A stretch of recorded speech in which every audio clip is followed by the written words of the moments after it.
like my 19th live today. Not literally, but might as well be. And I am having a heck of a time with technical difficulties here. Oh, man. To those who keep rejoining, thank you. I really appreciate it. I'm sorry, I swear. I'm gonna get my shit together here soon, hopefully. We're switching over to just a basic bobber rig.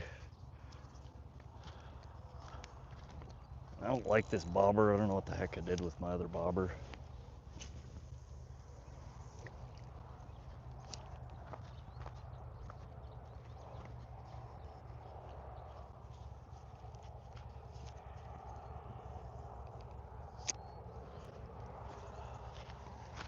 All right.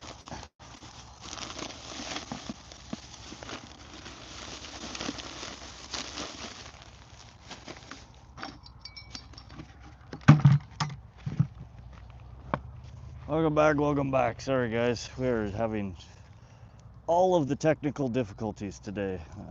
Being a goob. I let my battery die. I had to go grab another battery to charge from.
There's something nibbling on it. I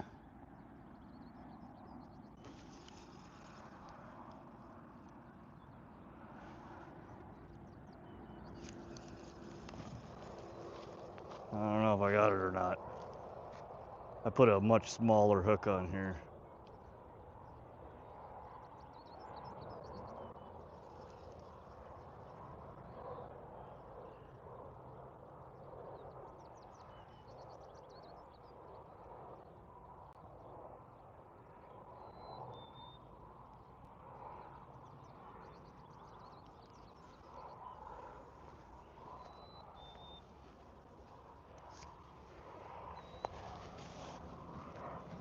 Hey Skynet, welcome to the live. How you doing today? Sorry for those who are rejoining. I'm having all of the technical difficulties today. We're back live. My battery died. I had to go grab a different battery. We got a beaver swimming out here. I think you guys can maybe see that. I have for a moment here switched to just a bobber, a split shot, a small hook, and a worm. We're just gonna get something caught here. I've had a bunch of nibbles on it so far. Can you guys see that out there? Let me know if you can see the bobber. It's right straight where my pole is pointing. You probably can't. I don't think the camera's pointed there, huh? Dang it.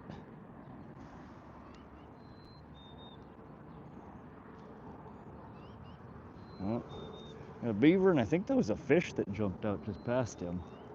I might need to move my carp pole down so I have some better terrain, a better view of where I'm fishing.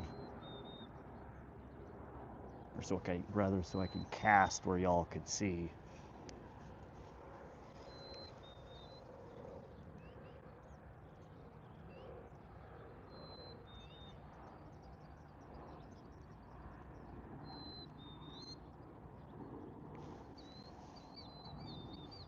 Skynet says, what is this place? We're in central Montana. This is called Largent Bend Pond.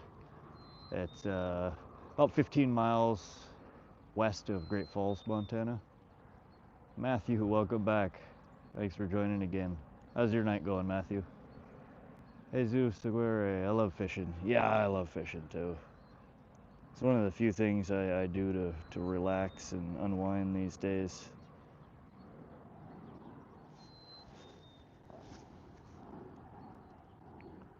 Skynet says, me too, trying to learn fishing. Fishing is fun. You just gotta get out there and try different things. There's so many different ways you can fish, and there's so many different things to fish for. But you ain't gonna catch nothing unless you're out there fishing, so get to it. Doesn't matter if you don't know what you're doing. Get a pole, get some basic tackle, and you can go catch a fish. You don't need fancy stuff to catch a fish. It's my birthday. Can you say happy birthday to me? Michaela Shearer, happy birthday to you. Hope you have a wonderful day. Matthew Sporlock, could you? Fishing with Celine. Hello, Fishing with Celine. Welcome to the live. How you doing today? Well, I think something's carrying my line away. Get it? Maybe. Tangled up in the dang weeds here. Nope, we didn't get it. Let's... Oh. See, my carp line is right here. I'm gonna... I think you guys can see out there where I cast. So I'm under my carp line right now. Thank you, and hope you catch something. Appreciate it, Michaela. How old are you today? What birthday is it?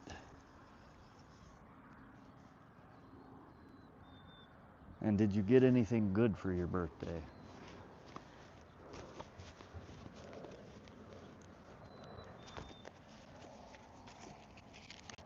Fishing with Briggs. Welcome to the live, Fishing with Briggs. How you doing today? Michaela, 14. Oh, you're just a youngin', just a young pup. That's a good age. 14 was fun. Oh, how I would love to go back. Are you having a good birthday?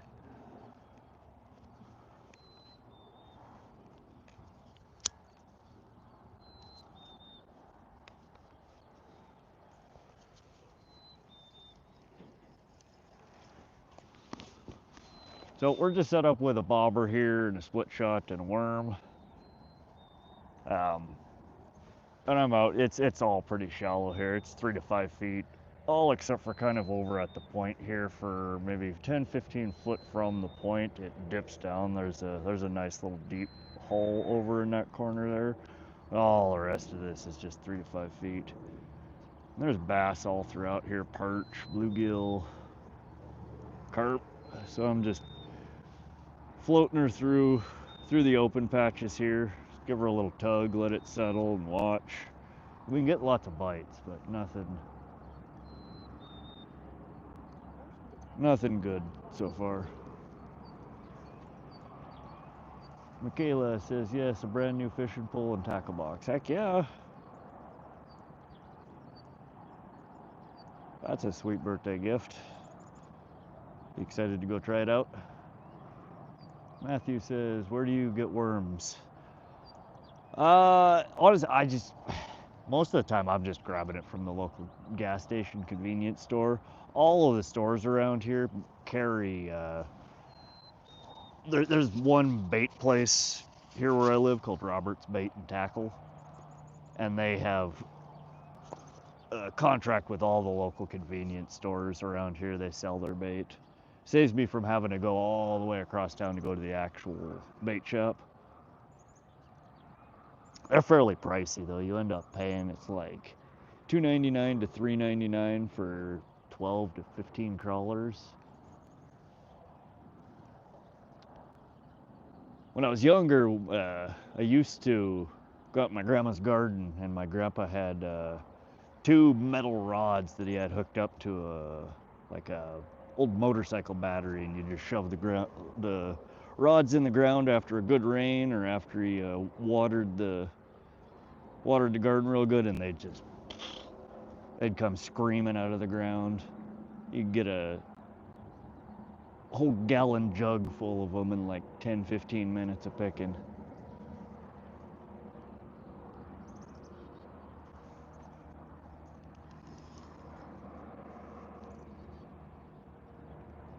Which I should start doing because they're so much bigger. And Michaela says, and going fishing tomorrow. Yes. Nice. That's a good way. That's what I'm trying to do with my summer. Fish a lot. But that sounds like an awesome birthday gift, and cool that you get to try it out so soon. I wish you good luck. I hope you catch lots of fish tomorrow. Skynet says, in cheap meat, best worms or in cheap meat? You mean like a meat market? Michaela says, I subscribe to you. Thank you. I appreciate the subscribe. I go live quite often. I post a few videos. They're moderately funny if you want to check them out. I have pretty dry, cheesy humor, so.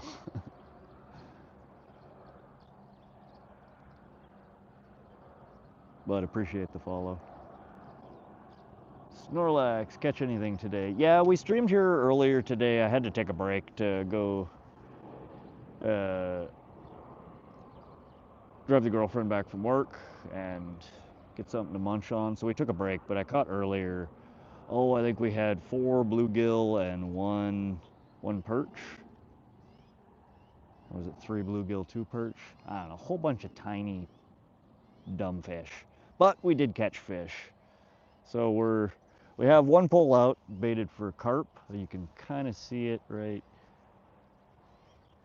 here on the screen. It's got a bell on it. You'll hear it if it goes off, and that pole will bend over. And then I'm fishing right here just with a bobber, a split shot, and there's something playing with it right now. A bobber, split shot, and just a chunk of worm on a hook. We're trying to see if we can get some of the bass to come out of these weeds.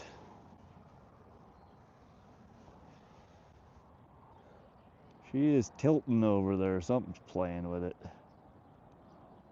Can you guys see that bobber on there? I should zoom in a little bit. Michaela says, have you ever went ice fishing? I haven't. It's so fun to do. I never actually have. I live in Montana, and ice fishing is a huge thing here. I've never been.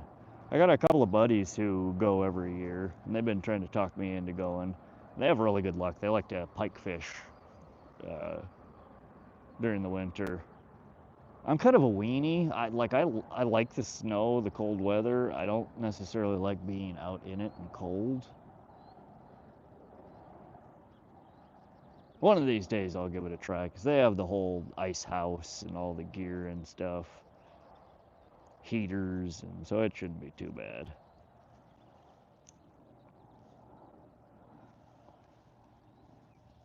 There are definitely some fat, nice fish to be caught during the winter, though.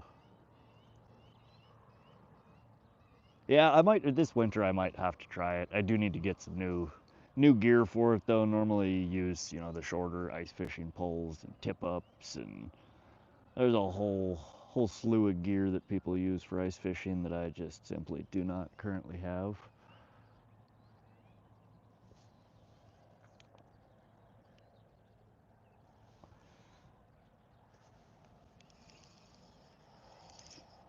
I think I buried my hook in the weeds.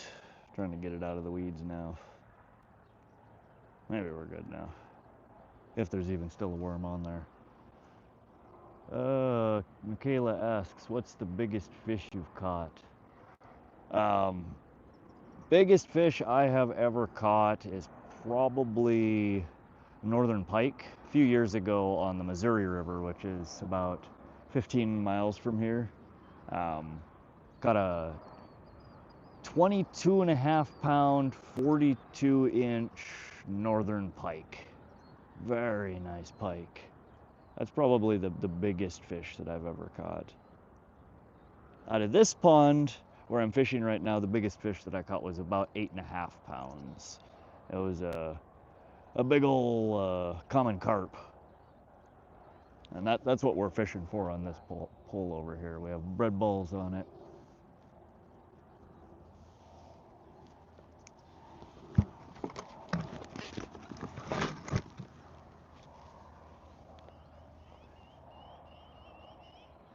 Skynet says too cold for fishing. Yeah, ice fishing, it just sounds cold. When I was younger, I used to really like, I used to snowboard, hunt during the winter, and do all sorts of stuff in the winter. As I get older, though, I'm not as enthused about being out in the freezing cold. But I do need to try it, because I think if I can, if it's, in an ice house and I got gloves and jackets and stuff and I can stay warm, it'd probably be pretty fun. Alright, well this is not the spot. Is that me or was that something? My carp pole just wiggled. Oh yeah, I got no worm. No wonder I'm not getting a bite. They stole my worm.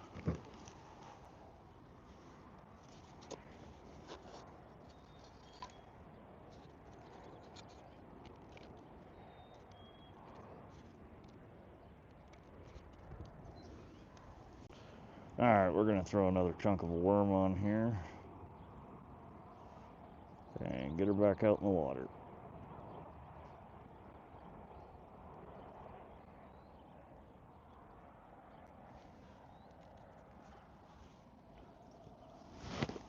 Trying to get one of these pesky largemouth bass to bite.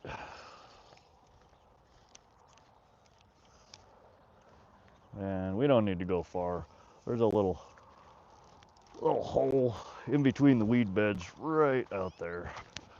So we'll just go 10, 15 foot offshore. Green screen? What?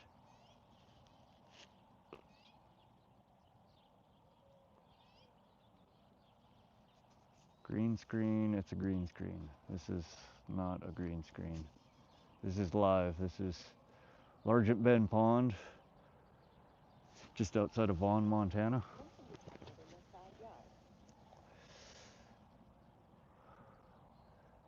It is most certainly not a green screen. Anyways, we got some ripples around the bobber over here. Something's playing with it. And then we got bluegill down here biting at the line. Bluegill, those are so dumb.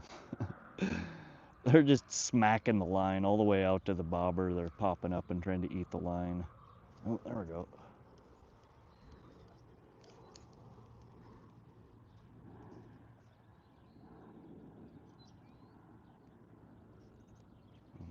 Tangled up in these dang weeds.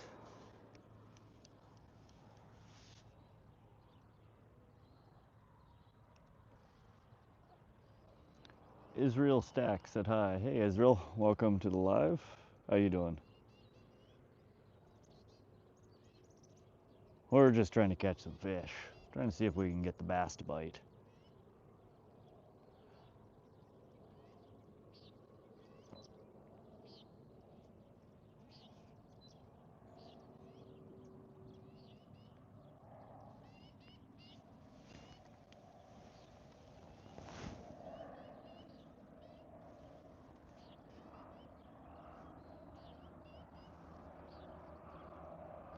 How's everybody's Sunday going? How's everybody's 4th?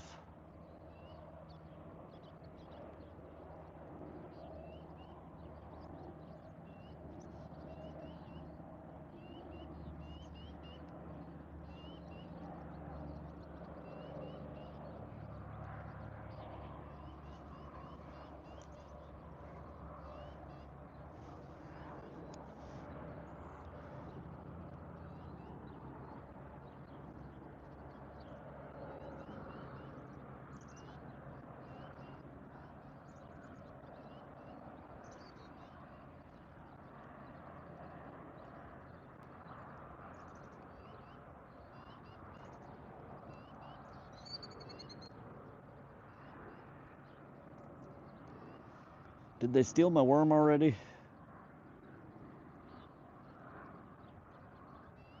Oh, no, there my bobber goes. You gonna take it? Can y'all see the bobber? I can't tell on the screen or not. It's right there. Just on screen, or is it off screen? Maybe I need to adjust the camera slightly. Let me look on my other phone.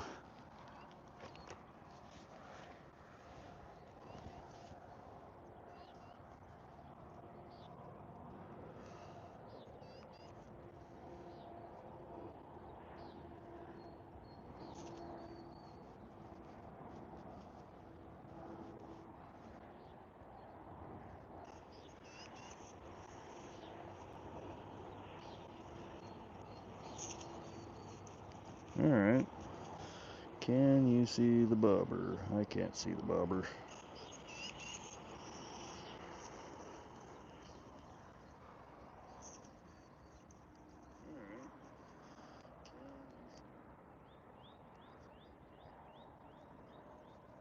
Maybe I need to use a bigger bobber. Can't really see it on the camera. It's a pretty big bobber though for already for what we're fishing.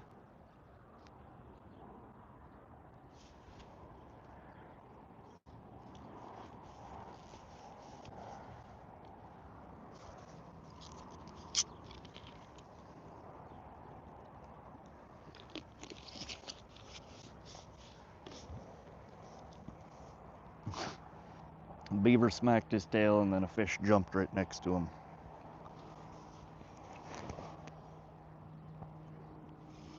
All right, let's get this in the new spot. Well, I should have known. Stole a worm.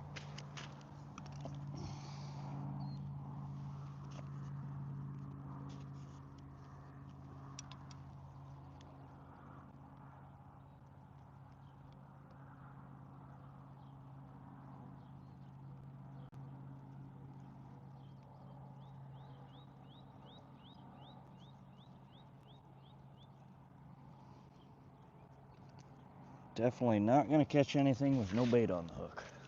Besides maybe a bluegill. Bluegill will bite at an empty hook. I don't know, there's something else. I don't know what to think about bluegill sometimes.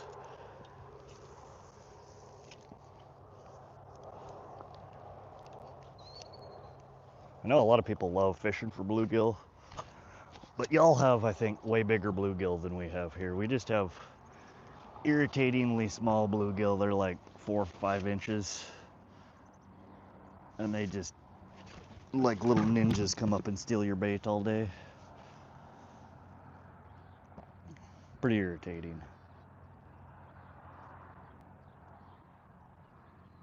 Oh, there goes my bobber. I get it.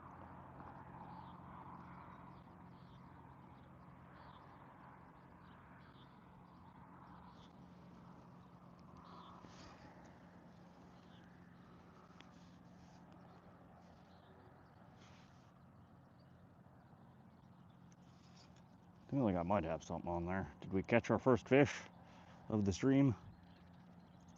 We might have.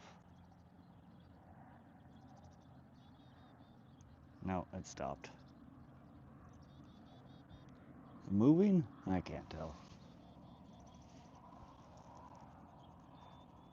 Everybody just watching, no talking. Every time that happens, I feel like the live died.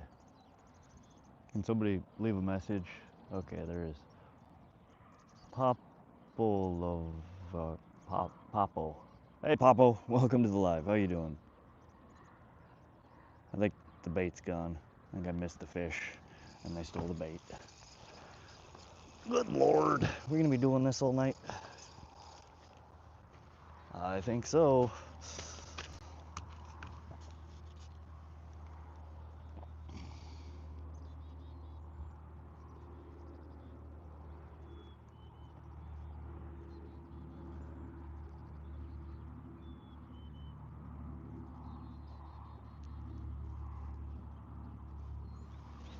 All right, trying again. Welcome to those joining. Appreciate the thumbs up. and the subscribes. Y'all are awesome.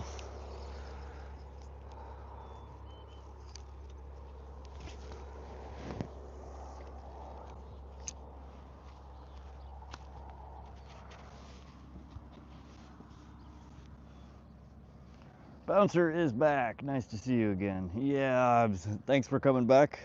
I am having all of the technical difficulties today. My battery died this time.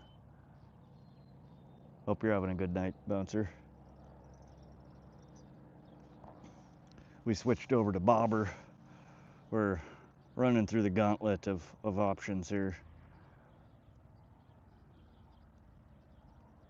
I like to throw lure for bass here, but it's hard for me to interact with y'all, and everybody leaves when I go wander up and just start throwing lures. Seems like I get a little better retention here when I sit with the chat and chat with y'all while I fish.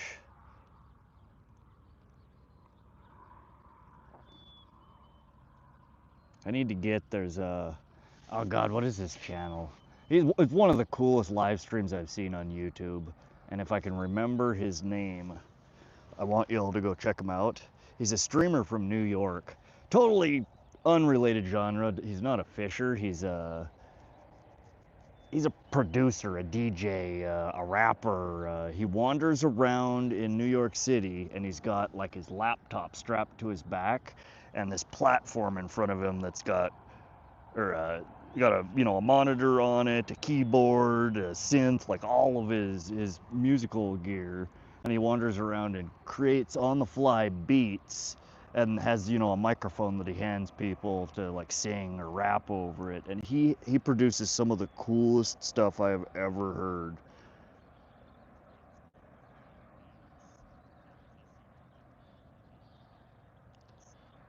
The internet drain is crazy. I'm not having much luck with it occasionally. 22 watching, need to person up and leave a thumbs up. Appreciate it, Bouncer. Y'all give a thumbs up if you're enjoying the content. If you like fishing, if you had a good day, if, I don't know. Or leave a thumbs down. The interaction, either way. Give a thumbs in a direction.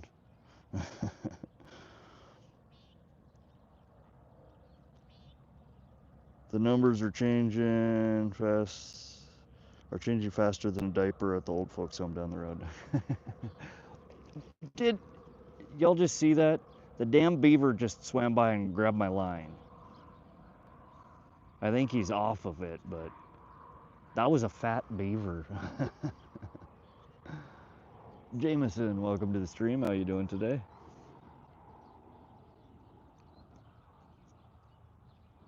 Yeah, he's being polite today. I like this spot. The biggest bass, in fact, the biggest bass and the biggest carp both came out of here the same day that I was fishing here. Super hot. God, it was like almost 100 degrees outside, and the wind was like 30 miles an hour, and it was just miserable out here, and I was fishing. And I caught the two biggest fish I've ever caught out of here, right at this spot. But there's a beaver dam den, whatever you want to call it, over there, another one in front, and then I think they have another one on the other side of this island. And they get super irritated when I fish here, and they come by and they slap the water, and then they swim away, and then they'll come back in 5 minutes and slap the water and swim away. And they're just absolute pests. I mean, I am basically fishing in their living room, so backyard, front yard, whatever you want to call it. But they're ornery. Orda says, how's it going? Having a great night. It is so nice outside today.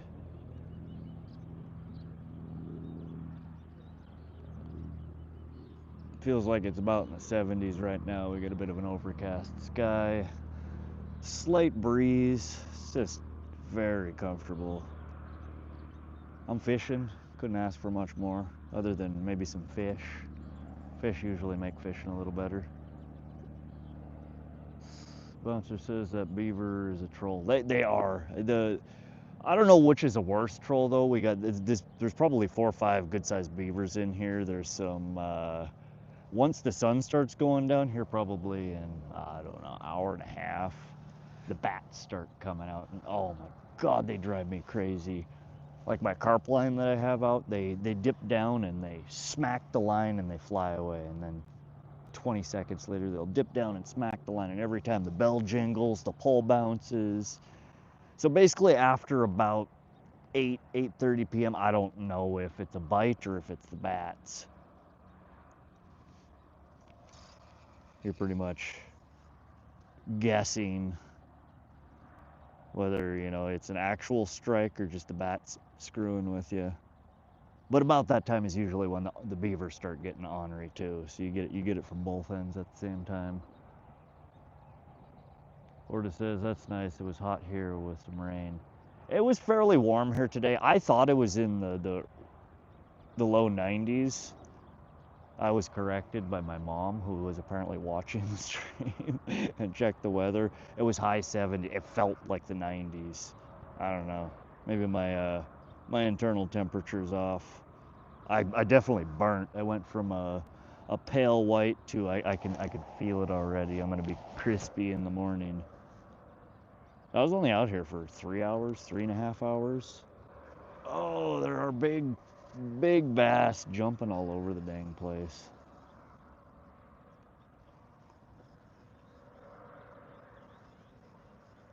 One of these days I'm gonna catch a nice bass out of this pond. Orta says, word brother. Arun says, hi bro. Hey Arun, welcome to the live. How you doing? Jameson, what time is it for you? It is 7:35 right now. We're still fairly early. We have probably, it starts getting dark around here, sunsetting around 10 p.m.-ish, I think. Ooh, there we go, that was a good bite. And I just set the hook like I was reeling in a pike. We might have a fish. Did we get a fish? Are you on there? I don't feel no. Oh. Or are they just smacking at it on the way in? Oh, no. We got a monster here. Y'all, this is the pond lunker. We caught it. We can go home now. Mission. God, that's an interesting looking bluegill. Normally they don't have such. Oh geez, yeah, I tore his, poor little guy. Tore right through the other side of his lip when I set the hook. That or he's been caught before. There we go. Motion detected in the side He's yard. pretty. Not what I'm fishing for. Most definitely not, but cute little guy. But that's about it. That's how big they get. Y'all who are bluegill fishermen are like, I love fishing from bluegill. If your bluegill looked like that, would you still be a bluegill fisherman? Not me. I try and avoid these things. I hate them. I usually try and oversize my hook just so I don't catch them. But they still steal my dang worms, so. I don't know what I'm supposed to do with that. This pond is just being absolutely overrun with them. You'd think we'd have some freaking just megalithic bass in this pond with as many bluegill that are in here. But they don't. The bass don't get that big here either. I don't know. I don't understand. I wish I knew like a fish biologist that understood what, you know, or somebody who owns or runs a pond. Like, why? Is it just an imbalance? There's too many bluegill? Why don't the bass get huge when there's just an endless food supply? Anyone know? I sure as heck don't. Jameson, it's 9:35. Okay, so I'd make you East Coast, Eastern Standard Time. Still got some sunlight over there, or is it dark already? Punch says, dang, sneaky fish. No skunk? Yeah, we got it. We got the skunk out for this stream. Now it's time to catch a decent fish. Maybe. I don't know, that was the biggest bite I've had on the bobber so far, and if that was the biggest bite, all the rest of this crap that's been biting at it has been just as small, if not smaller. We Bunter says we catch 3/4 pound bluegills all the time. Yeah, we don't. That's what you just saw was, I'm not joking, that's a lunker for this pond, for bluegill. They're just itty bitty, but they're everywhere. I could bring the camera down and it's just school after school after school. I watch kids jump off of the dock over here and they just take like a grocery bag, just the cheap plastic bags, and they jump off like a parachute into the water and come back up with a bag full of bluegill. It's ridiculous. They're just overrun in this pond. Too many fish products. Eduardo says Optudo Bem Muito. Oh, buddy. I don't even know what language that is, man. Sebastio. Is it Italian, maybe? If somebody can translate, maybe help me out there. I have no idea what our friend Eduardo is trying to say. But I appreciate you joining, and that is a big freaking bird. We get some like dinosaur birds that fly through here. A couple of different kinds of crane. And they're like prehistoric looking.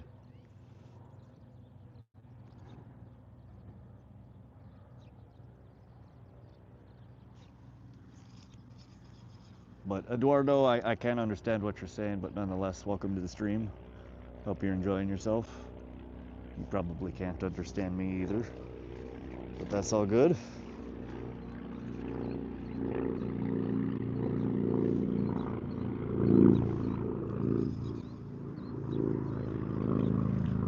We're just floating our bobber across the top of the water a little bit, let it settle. If we don't get any bites, we'll float her a few more feet and let it settle. Not the most exciting way to fish, but it seems to be effective here. At least I've had decent luck for largemouth bass here in the river. I do this oftentimes when I'm fishing for smallmouth bass.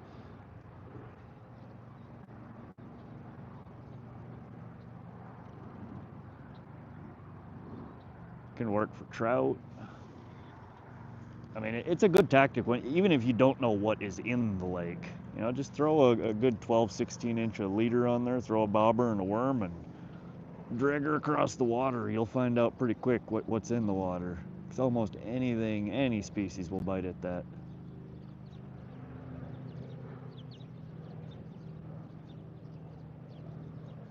We are getting, I don't know if you can see all these boils on the water. There's so many fish feeding off the top right now. It just, what is it, 7:41. So like the last 30 seconds, the switch just turned on and you can see just little boils everywhere. They're all starting to come out. Richard Brunel says, what state are you in? I am in the beautiful state of Montana. This is central Montana, just outside of Vaughn. Closer, bigger cities, Great Falls, which is the second or third largest in Montana. We're about 15 miles outside of Great Falls, Montana.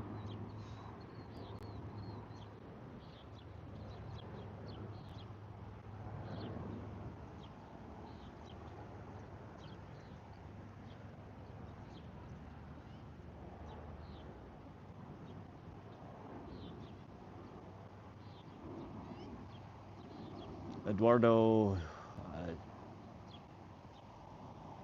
yep, still no idea.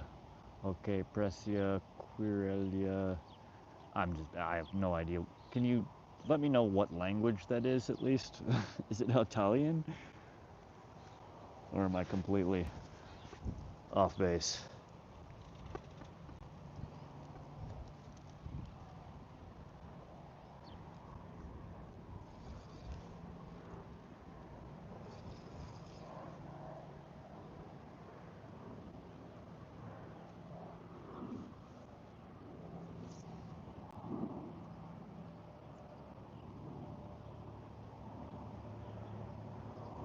Richard Brunel, so is your state Pro 2? I assume you mean Second Amendment? And yeah, Montana's really big gun advocate state.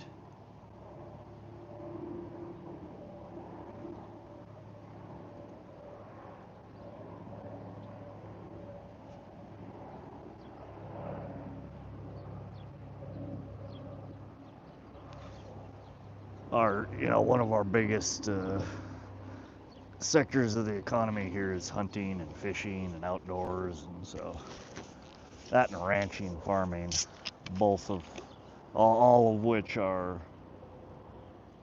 propped up by firearm protection, firearm possession, firearm sales.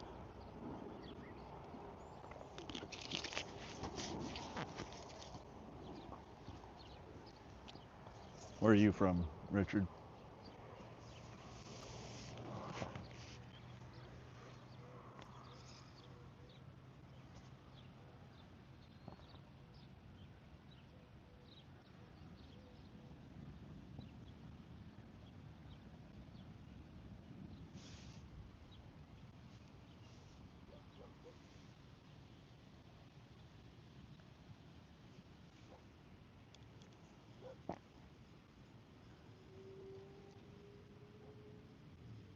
All right, we're gonna more, instead of just leaving the bobber out there, I'm gonna start just a slow retrieve, cast out, slow retrieve.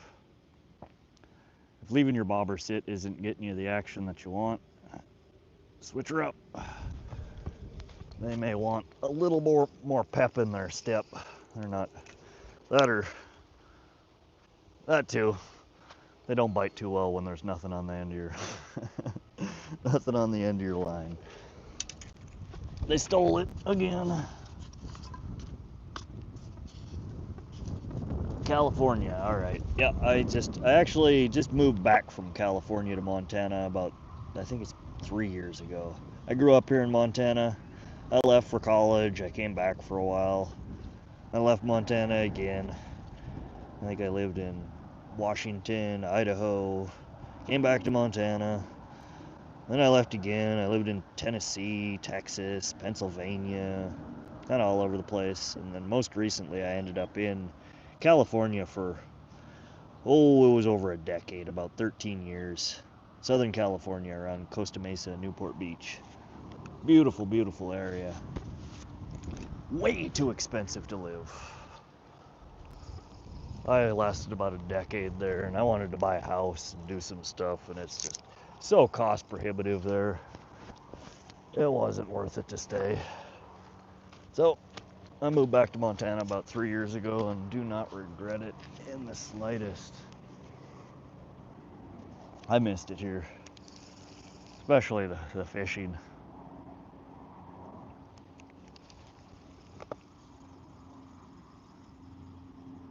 I can't even, that wind picked up and I can't even, there we go. I lost my bobber in the water and the ripples. Wow, 25 viewers, 20 thumbs up. Thank you guys. Appreciate the support. Anybody else do any fishing this weekend?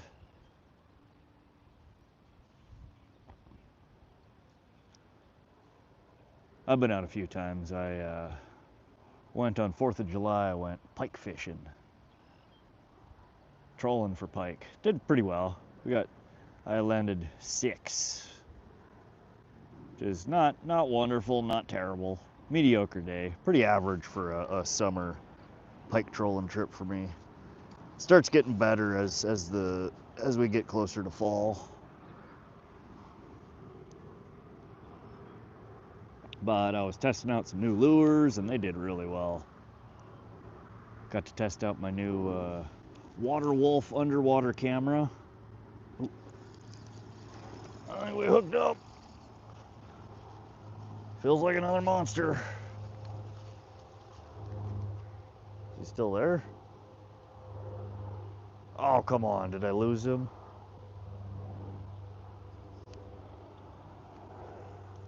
Well, that's a shame. That one felt like it was about a whole 4 inches.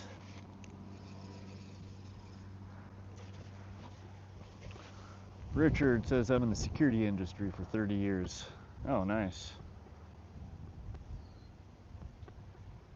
Yeah, I'm in IT, software development, security, consulting, all sorts of stuff.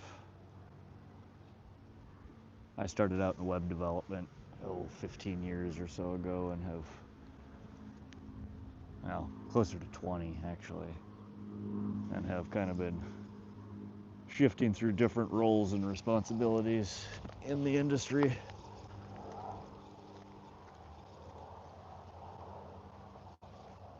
Is he on there? Nope. Nope, we lost him.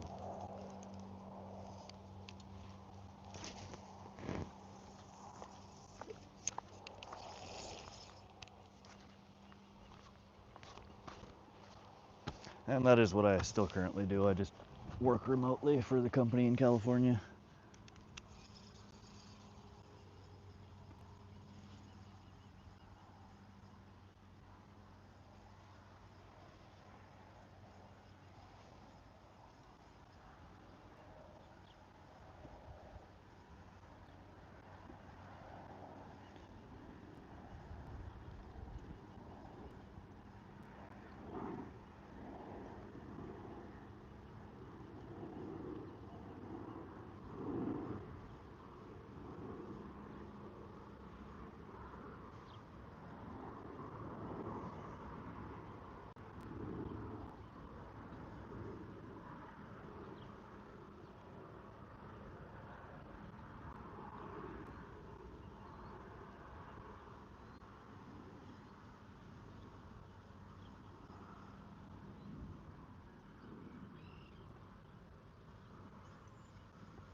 Ooh, that was a bite.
They're definitely biting at it, but I think it's just more bluegill.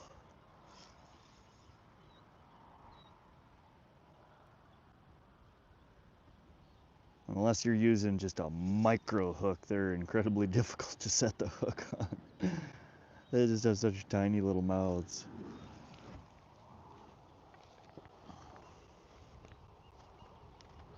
Well, something's either actively trying to bite it or I have one on the line.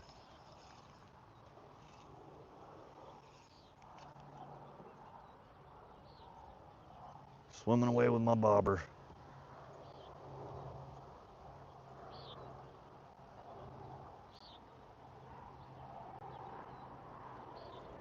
Are you gonna take it?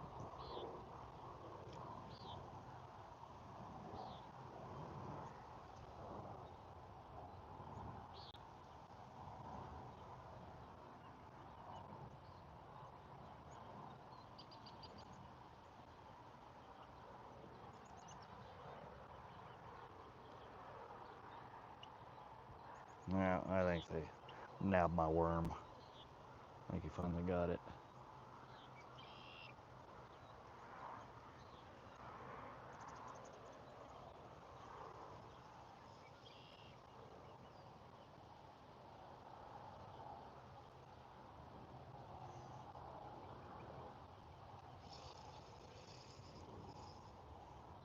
Nope, just most of it.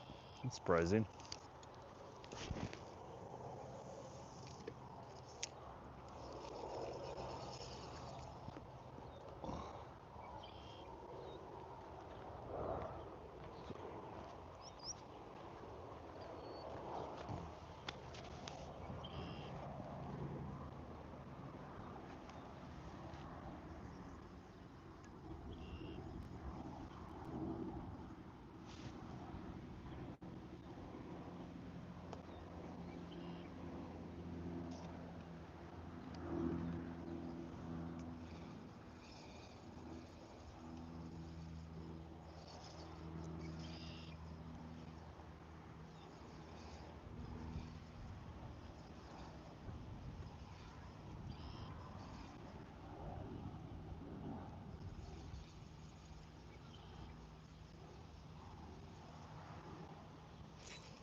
God, I need to quit setting the hook so hard.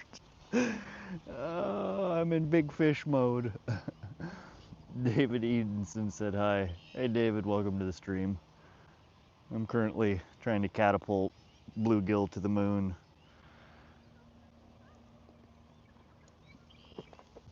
Or baby bass or perch, whatever the hell that was. I keep yanking like I'm catching a trout or a pike or... I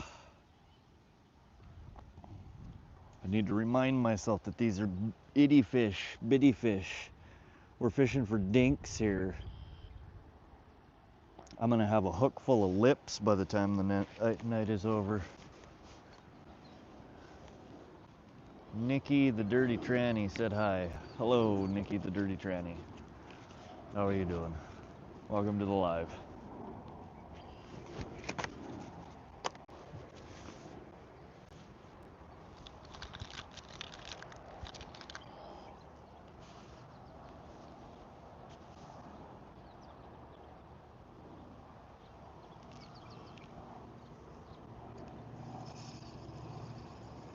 Yeah, my worm's gonna be gone.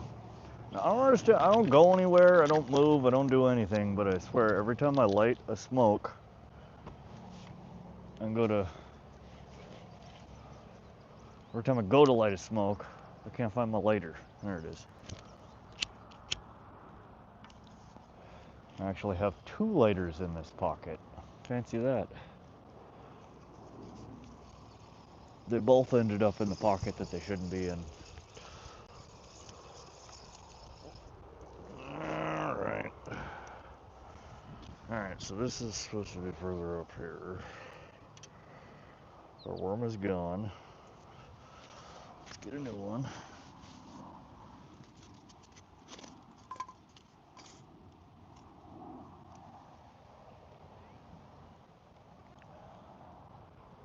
Mark Kern says hi. Hi, Mark Kern. Welcome to the live. How you doing tonight?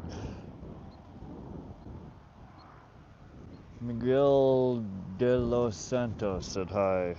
Hi, Miguel. Welcome to the live as well. We're just dinking around here at the local pond, seeing if we can get something interesting to bite. All we've been catching tonight is dinks, though. Nothing big wants to come out and play. We've had carp pole soaking and have had 0 action on it. I'm hoping we can get something to bite on the carp pole. That's usually the only interesting action I get out of this pond.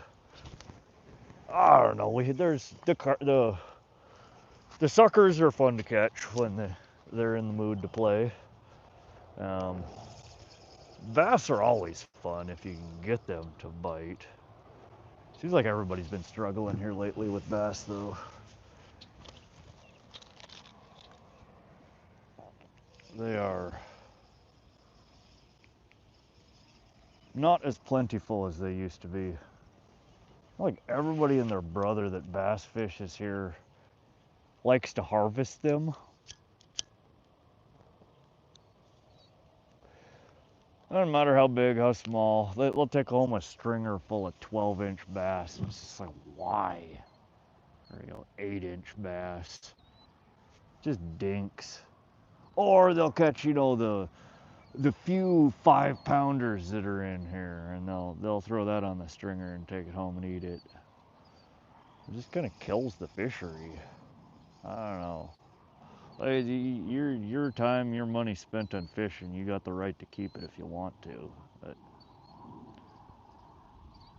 I'm all for the catch and release, especially in small ponds like this. Everybody wants to catch something. If you're taking every goddamn thing home to eat, there ain't gonna be nothing left for people to catch. Ibrahim Badma says hi. Welcome, Ibrahim. Junior Chapman says, where are you fishing at? We are in central Montana. This is a pond called Largent Bend. It's outside of Vaughn, Montana. Oh God, I keep setting it so hard. Did I get him? Ooh. It's an itty bitty, but we might have a fish. Maybe?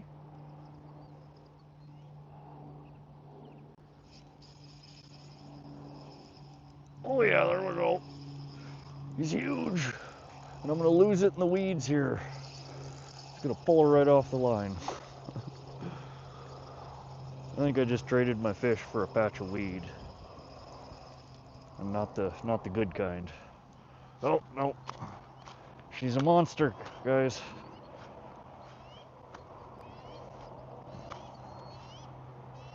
Look at that. Big fish is right. Y'all wish you could be catching fish this big. I'm just messing with you. Honestly, any fish caught is a good fish. Although, I much prefer ones that...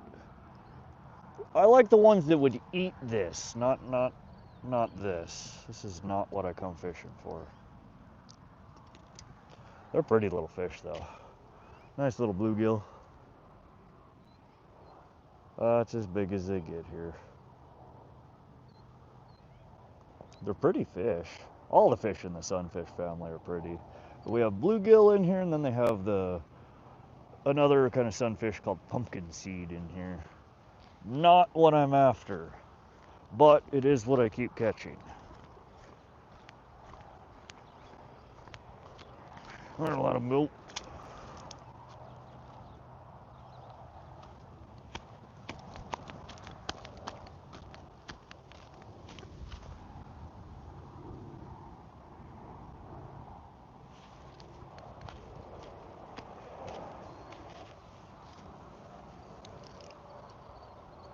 Junior Chapman says, I'm in West Virginia. Nice. I don't think I've ever been to West Virginia. Bouncer says the fish are biting somewhere. They're biting here. They're just all the dinks. I can't get anything of decent size to come out and play. At least not yet. We still got a couple hours. Matthew Sporlock says hi. Matthew, for like the 9th time you've joined my live today. Hello, good evening. Hope you're having a good night. Skeeter says, everyone, I am new here. Welcome to the live, Skeeter. Thanks for joining. There's a lot of new folks in here today. I've had a really busy day in my life. This has been probably the most visitors I've had in a single day of streaming. And I had an incredible, so the 3.5 hours that I streamed earlier today, almost 4 hours I streamed here, 68 new subscribers, which is not, I mean, that's not a ton, but when it took me 2 months to get 100, 68 in 3.5 hours is pretty shocking for me. So I've had a pretty good day streaming. Lots of new folks here, lots of new streamers, or new subscribers, I mean. And for those of y'all subscribing and liking and commenting, I really appreciate it. I hope you're actually enjoying yourself. It's a beautiful night out here. I know a lot of you would much rather be fishing yourselves. This is almost the next best thing. Probably be better if I catch you some cool fish to look at. But at least we're catching some fish.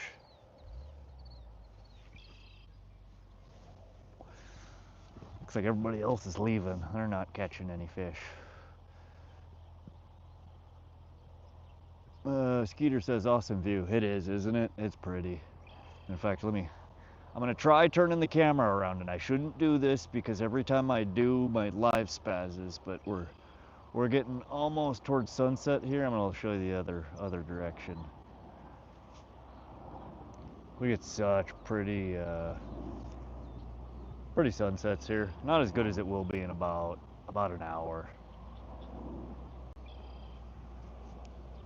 Gilbrim says, please get me some, bro. Get you some what? Some fish? I'm trying. That is directive 1 here, is get the fish. So I will do whatever is in my power to get some fish. Skeeter says, I'd be river fishing tomorrow night. I'd be live. Oh, right on, Skeeter. Skeeter, drop a comment on one of my videos, a short or a video, and just let me know that you're a streamer. And I will, when I finish the live up tonight and I have some time, I will go through my comments and I'm going to add back everybody who comments and says, lets me know that they're a streamer. Because when I'm not fishing, I love to watch fishing streams, and I will definitely hit y'all's live up. Doing some river fishing at night. What are you fishing for? Catfish? Junior Chapman asks, do you know what moon eyes are? Are you referring to like the jigs? The moon eye jigs? Or a type of fish? Skeeter says, I subscribe, brother. Support community here. Appreciate that, Skeeter. Again, drop a comment and I will let me know you're a streamer, and I'll hit you up. I'll follow you back. I get so many people coming in here that I don't remember names or how to find the channels. So if you leave me a comment, I can find you. Oh God, there was a nice bass that just jumped over there. That had to have been a 3-4 pounder. Almost makes me want to move spots. Almost. Skeeter says catfishing. Right on. I love to catfish. Bouncer, welcome back. How you doing? Junior says a type of fish, something like shad or skipjacks. Okay. Sounds vaguely familiar. I'll have to look it up. And that sounds like one of those fish that's got like 9,000 different names, and depending on where you live, everybody calls them something different. Is it one of those? Just has a big eye. Okay, so we have a fish like that, kind of like you're describing. They're called gold eyes. And they have an abnormally large eye, but it's gold in color. Goldish, bronzish, yellowish. And they're a nuisance fish here in the Missouri River. When you go catfishing, normally you'll catch dozens of those trying to reel in, one catfish. They drive me crazy. It's one of the few fish that I don't mind. Like, I catch and release everything. It doesn't matter unless I'm catching something that I know is an invasive species that they're trying to get rid of. I always put it back unless I'm going to eat it. But here, the gold eyes, which is similar to what you're describing, are just a pest fish, and people most of the time when they catch them, will throw them up on the bank. They just leave a pile of them. And then the birds, the coyotes, stuff will come in and eat them. They feed off them, so they don't go to complete waste. But there's so many of them in the river that people, they just hate them. They leave them up on the bank. And in fact, I think Fish, Wildlife and Park asks you to do that as well.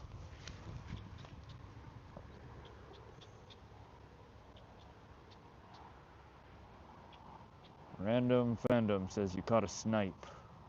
A snipe? Don't get me started. I have a really funny and bad story about snipe hunting from when I was a teenager that I probably shouldn't tell because I don't know how many laws I broke. Funny story though. I caught 53 yesterday, and they're good bait for blue cats and flatheads. Okay, so they're probably, if it's not the gold eyes that I'm talking about, it's probably of that same family. And yeah, a lot of people will use them as bait for catfish or other predatory fish. What I found actually works best for catfish, if you can get them, is lake chub and creek chub, river chub. There's a whole bunch of variants of chubs that you catch here in the same spots that you catch the catfish. And I've started, you don't catch them very often, they're an infrequent catch, but anytime I catch them, I save them because they make the best cut bait for catfish that I've found. And I want to try them for musky cut bait as well. But yeah, that sounds like goldeye 53 in a day. You can't keep them damn things off your line when you're catfishing, or the place that I catfish, we also go, we fish for sturgeon earlier in the year when they're doing the runs up the river.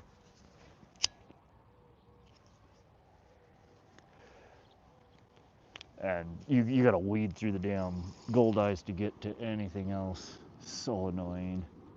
I mean, they're fun to catch if you're just out there and you want to catch a whole crap load of fish. You can go out there and catch an absolute boatload of gold eyes. They're just, ooh, that was a good bite.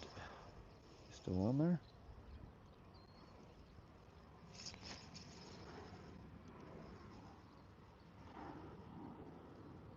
God, I need to go easy on my hook sets here. I think I just tore another lip off. And another bass jumping. Josie says, hey Rod, how's it going? Hey Josie, welcome back. We're doing good. We're just catching all the dinks in the pond. We're on a roll here. I'm trying to catch the tiniest fish in the pond apparently. I didn't realize that was the goal tonight, but that is the direction we're going. They just keep getting smaller, smaller and smaller.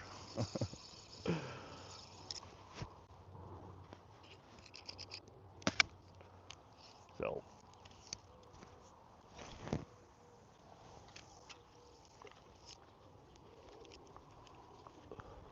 I'm hoping we can get something a little bigger to come out and play.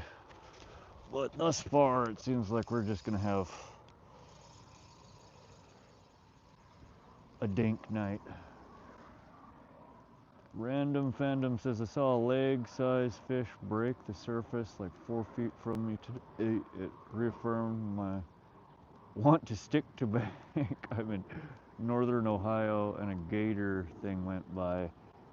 Do you have actual gators there, or a leg-sized fish splashing at the surface? I mean, it sounds like a pike or a muskie, honestly, unless you have gators there. Josie says, better than no fish. That is damn straight. You are not lying there, girl. I will take dinks over nothing all day, every day.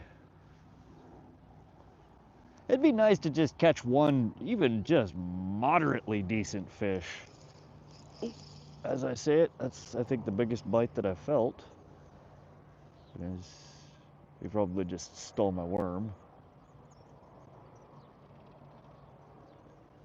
No, I was having bigger, but earlier when I was bottom fishing, I felt I had a couple of white sucker bites, but I missed them. That's what I've been trying to catch here all day, is a frickin', it's too cold for gator, so actual gator. So it's probably, again, they call northern pike gator is one of its nicknames. Snot rockets, gators, panhandles, or hammer handles, slime noodles. I don't know if there's any fish that has quite as many nicknames as a pike does. Are we on, or is that just a dink harassing my line? We might have caught another monster here, folks. Is it?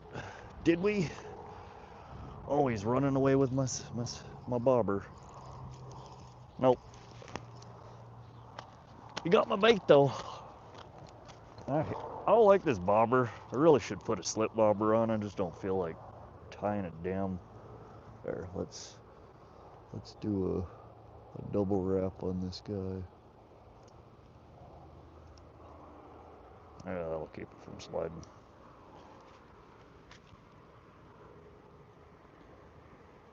R.S. Gomez says, where are you at? I am located in central Montana. This is Largent Bend Pond outside of Vaughn, Montana. Random Fandom says, put on some topwater lures and make some racket. That's some pretty glassy water. Yeah, I should. I'd probably be having better luck catching fish. The problem is, it seems like when I'm streaming, the moment that I start throwing lures and I walk away from the camera, if I'm not actively engaging with y'all, everybody leaves. So when I try to go and throw lures, I end up with like 3 people in the room. It's what everybody wants to see, but nobody wants to stay to watch. Or everybody tells me they want to see, and then they don't stay to watch, so. But that's what I was saying. That I was mentioning earlier. There's that streamer from New York that does the live DJing thing, and I can't think of his name off the top of my head. I'll think of it. But he wears like a phone on a wristband on his wrist, so as he's walking around and making music, he can just look down and read the chat. Josie says, I don't know if you're subbed to me, but I caught a decent bass today. Put up pictures on my YouTube. Almost 3 pounds, nothing to brag about. Was pretty good.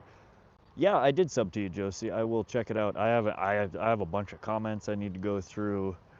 Bunch of content that people have posted today. I've been fishing all day. But yes, Josie, I will definitely go check you out. And those that are in here, Josie's awesome. She has been one of my biggest supporters since I started the channel and started streaming. If y'all like fishing content, if y'all like just nice general people that'll come hang out in your live and chat you up while you're fishing, go add her. She's a wonderful person. There's another nice one that just jumped there.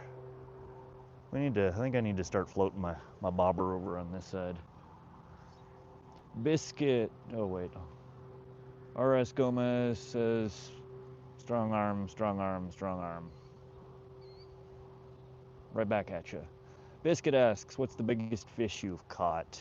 Here in this pond, biggest carp, 8.8 pounds. The biggest bass, a largemouth bass, was almost 3 pounds. Biggest white sucker, just under 2 pounds. In general, the biggest fish that I've caught is a northern pike, which is my favorite species to target.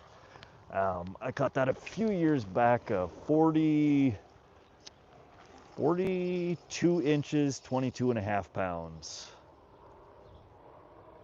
To me, an absolute behemoth of a northern pike. By far the biggest one I've ever caught.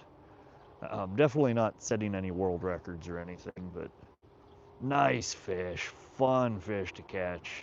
There's actually a really good story behind that. One of these days I'll have to make a video about it. But it's just a crazy thing, the way that it was caught. And in fact, it was caught twice within an hour. I caught it the first time solo on the boat and fought with it for 15 minutes trying to get it in the net, and I busted my line off and swam away with it busted the split ring that was on my jig and swam away with my jig, and I was absolutely devastated. So long story short, I called my buddies. They brought me some smokes down to the river. They hopped on the boat. I took them to where I caught it and was doing a reenactment of how it was caught.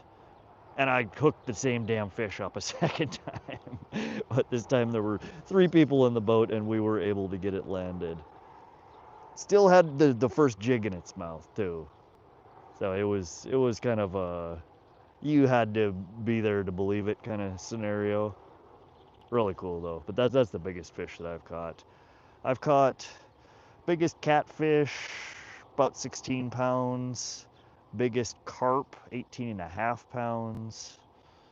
Biggest walleye, just under 7 pounds.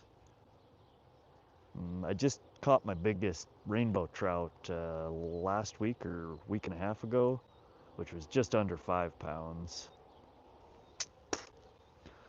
So they're not setting any records or anything, but I'm getting up there. I've caught some pretty sizable fish of various different species.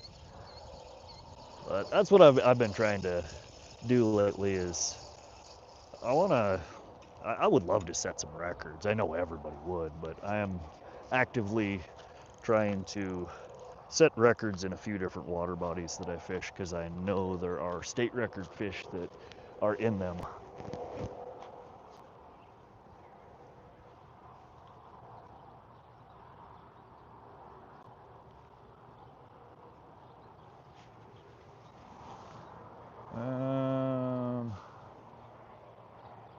Hold on, I'm scrolling back. I missed a bunch of chat. RS Gomez says, have a phone in your chest to read chat, even casting. That way you can check angles as well. Yeah, I do have a second phone, and in fact, there y'all are. I don't have anywhere to mount it though, Again, the guy that I watch that streams that does the DJing has like a wristband that he mounts it on, which could work. I don't know how you would mount it on your chest. I'll have to look into that because that is a good idea. Random Fandom says you just need a second phone that is mod and watch the feed. I think that's the trick. Not really sure of the logistics. Yeah, that, Random, I need to figure out the logistics of it. Is this the river? And sorry I'm late. Lucas, no, this is Largent Bend Pond. It's just a little bass pond that's about 5 minutes from where I live. So I like to come poke around here every once in a while. There's nothing really monstrous in here, but it's so close, and there's decent sized carp that come out of here. There's decent sized bass. So I'm always trying to improve my pond record for here for the species because it is so close. SoCal says Lucas, it's a pond. Thanks, SoCal. Yeah, a lot of the, you see a blue name in here, the mods, they've been in my streams lots. They could probably answer a lot of these questions for you. I caught a gar with the line and it was barely wrapped up around the jaw. It snapped off the line on me as well. Oh man, see that's one. We have short-nosed gar in eastern Montana in a couple of different water bodies. I don't think we have any in central Montana where I live, but one of these days I'm gonna try and do like a week-long or maybe even a 2-week-long trip over into. We are getting just bite after bite here, but I need to keep pressure on it. I think I'm setting it and then they're spitting it. But I want to take a trip over to eastern Montana, Fort Peck area, Dredge Cuts area. Some of the biggest state records have been set in a lot of the water bodies over there, and they have short-nosed gar. And I've always wanted to catch one. I know over in East Coast, Southeast America, y'all have gar over there that are just like a pest. You throw a net in and you can catch 100 of them at a time, but they're not a common catch here, so it's on my bucket list. I want to catch one of them big toothy bastards. Silly says just subbed, appreciate it. Trevor Bellist says hi. Hey Trevor, welcome to the live. Mason says, what are you fishing for? We got one pole over here soaking to death, waiting for a carp to come out and play. And right now, I'm fishing for a bass, a largemouth bass, but we just keep getting bluegill and perch. I'm launching my damn rig all over the place. Not the most effective method for catching largemouth, but it has worked for me in the past here. I've tried. The water temperature is just so warm here and it's so shallow, and this pond is just absolutely full of bluegill and perch that I think it's forcing most of the fish down deeper than they would normally be. So even the bottom fishing rig that I was fishing with earlier today, that I normally only get action from white suckers, carp, or turtles, I was getting hit by perch and bluegill all day. So I think it's just the warm water temperature is forcing everything much lower in the water column than they normally would be.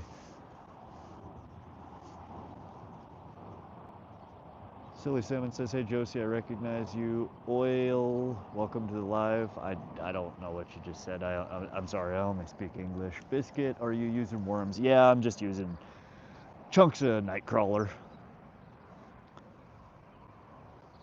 In the past, I've had fairly decent luck doing exactly what I'm doing here. Is just floating a bobber with a short leader on the end of it, anywhere from 6 to 12, sometimes 18 if I'm fishing in off the dock over there where it's not so weedy, and split shot and just a little chunk of a worm, and drag it a little bit across the surface, let it rest, and like right now I'm getting hit after hit, which some of these are probably bass.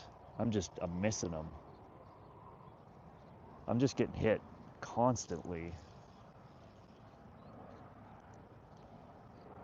But they're just itty bitties and they're hard to get the hook set in them. unless you're using just an absolute micro hook. There we go. This one feels a little bit bigger, guys. We might have a smallmouth or a bass on the line here. Oh, did it just come off? Nope, nope. Oh, dang. Never mind. It's another one of these. Is this a toothy bass? What is this? Is it a whale? It's so big. You guys ever seen a fish so big? No, these are my arch nemesis here. These and the turtles.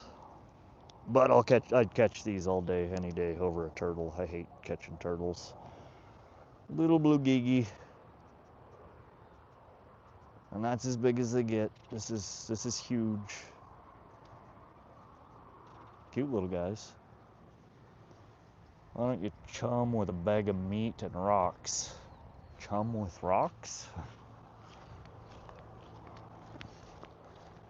Oh, there's the problem is this pond is just, I don't know how it got so screwed up, but it's just littered with bluegill, like absurd number of bluegill.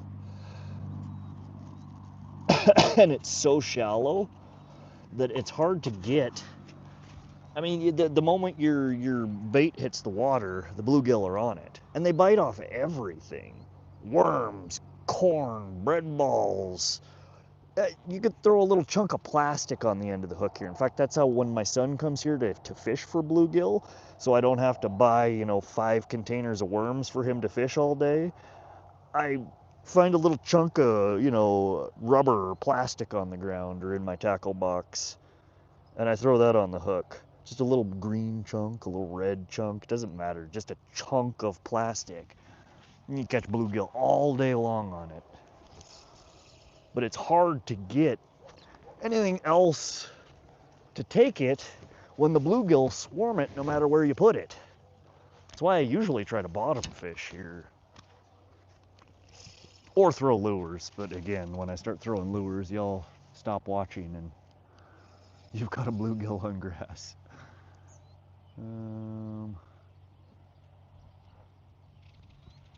Chumming is illegal in inland waters. Not here in Montana. You can chum. You're allowed. It just depends on what you're chumming with. You can't. You're limited on what kind of cut baits and attractants you can use, but they allow it. And when I first started fishing this pond, I used to chum with like bread, trying to bring in more carp, and it backfired on me. Again, you bring in basically the army of bluegills and turtles, and then you spend the whole day feeding the bluegill worms and trying not to murder the turtles that get stuck on your line. So I had to stop. I stopped chumming with oh, there we go. Did we get him? No. But I tried chumming with bread, I tried chumming with corn, dog food, cat food, and it all brings the bluegills and turtles in.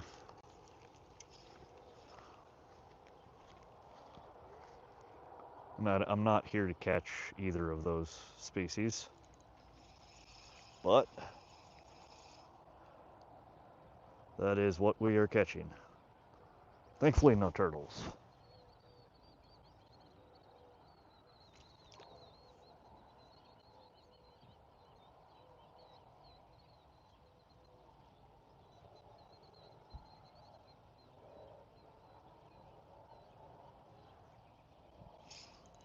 Now, every state has different laws on how you can fish. Some of them seem a little arbitrary and weird, but here in Montana, you can chum. As long as you're not using, essentially you can't use bait fish or game fish as your chum. Anything that's part of a game fish that's an edible part of the body isn't allowed to be used. There's a short list of species that they'll allow for you to use for cut bait, chumming, etc. Lucas says, I gotta go. Have a good stream. Appreciate it, Lucas. Thanks for stopping in. Lewis, it's feeding the fish in the fish tank. It's for bringing in sharks. Are there crappie in there? Mason asks. No, not in this pond. A few different species of sunfish, largemouth bass, carp, sucker, perch, yellow bullheads, black bullheads, a few other random tiny fish. Lou Boys says hi, it's me again. Welcome back, Lou Boys. Miyazaki says hi. That is my girlfriend, y'all. Welcome, Miyazaki. What are you doing? Sorry, I'm a bit behind on the chat here. I've caught a bluegill on grass. Wow, I'm way back here. Can you sink a bag of meat with rocks? I don't. I mean, that sounds more like a catfishing technique. I don't know. What is that gonna attract in here?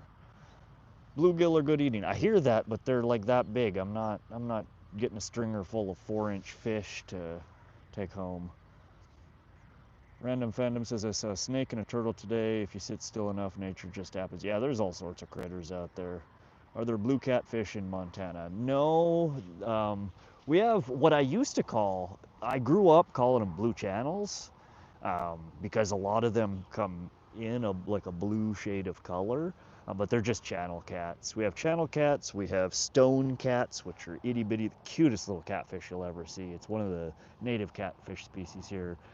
Then we have yellow bullheads and black bullheads, which are also fairly small. Random says my grandfather ordered his turtle stew snappy. That's funny. Mason says I love bullhead. I didn't know they existed a year ago. They're so unique looking. They're cool little fish. My biggest gripe with them and why I try not to target them usually is they just engulf the hook. You end up gut hooking, or at least in my experience. The bluegill around here, they engulf your frickin' hook and you end up murdering half of them trying to get the dang hook out of them. Clayton says, hey Clayton, welcome to the live. Mia, are you still here? I'm sorry it took me forever to say hello to you. I'm way behind on comments. Release to the Grease says, hey, what neck of the woods are you fishing? We are in central Montana. This is a pond called Largent Bend Pond. It's just outside of Vaughn, Montana. It's just a local bass pond. People come here to fish for largemouth bass, which is what I'm trying to put on the line right now. And I'm failing miserably, catching nothing but bluegill.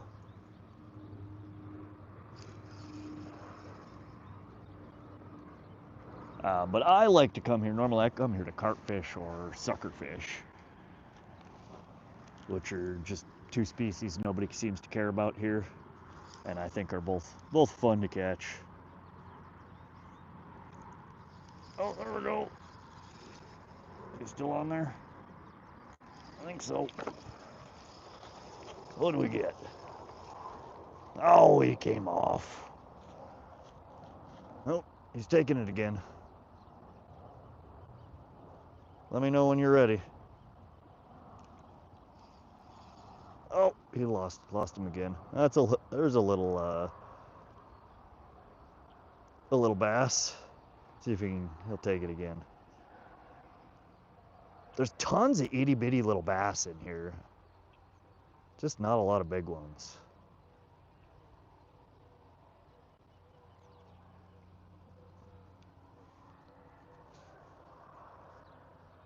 He keeps coming back. I might get him here. If he can snag it before one of the bluegill gets it. He's fighting the bluegill for my little chunk of worm here.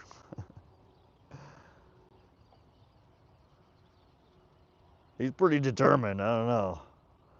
He's just about as big as the bluegill are, though. Not the most exciting cat. Ooh. Oh, we lost him. Plop her right back in here. Come on.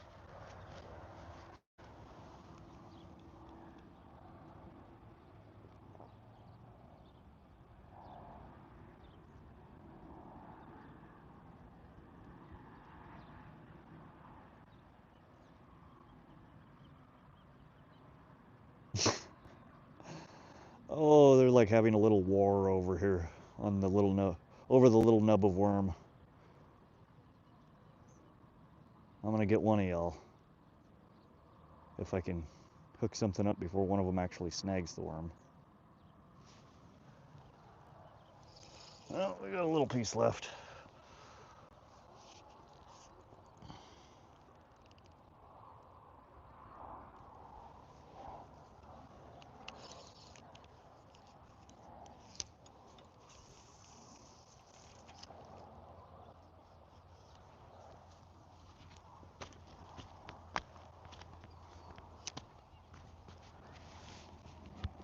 Oh. Josie says you need a good popper. I catch more bass on that thing than anything. I have a handful of them. I don't think I brought my top. I think I put it in the boat when I went pike fishing. I think the only top water I have here is my snake.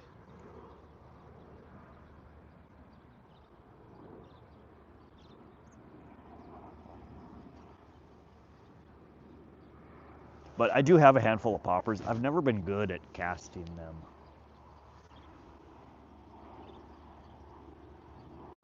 Mary Turner, hey Grease.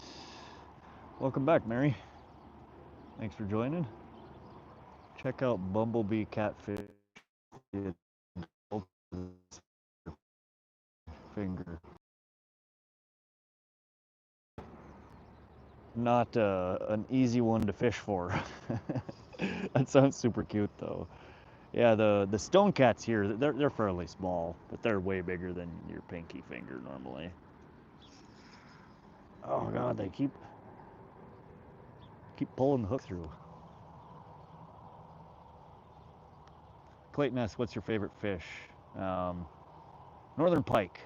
Mary Turner, hey, had any luck? We're just catching dinks. I've had a whole bunch of little bluegill. I lost count at this point. We had a couple of yellow perch earlier, but I haven't caught anything interesting yet. Release the Grease says, new sub, hope you catch a big one. Thanks, Release the Grease, appreciate that. Poppers don't go as far, it's not you.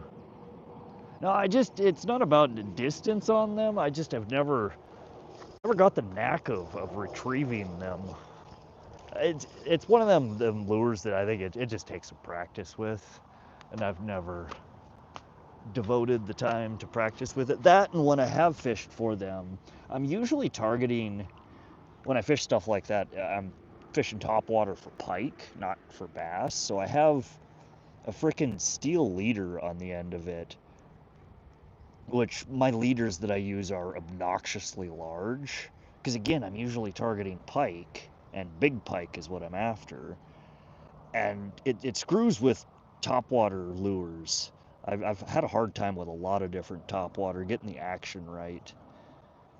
Just because I have the extra weight of the freaking leader on the end of the line. Release the Grease. Ask anyone else trying to see a bass slam a snake on the water. Just me. I fished with. I was on probably 10 minutes earlier. I fished with it. I might throw it back on here in a few. We are starting to see a lot of topwater action again here. Oops. Again, it's hard for me to fish lures like that and actively participate in the chat. So I'm trying to fish in a method that I can actually talk to y'all. Hey, a fish is a fish, no skunk. You are absolutely correct, sir. Random says I just got acquainted with poppers. Yeah, I'll have to do a little bit more reading and research, because Josie, you're not the only one who's told me to fish with a popper. Seems like a common tactic for bass, and it's not one that's really strong in my repartee. Oh, Jesus.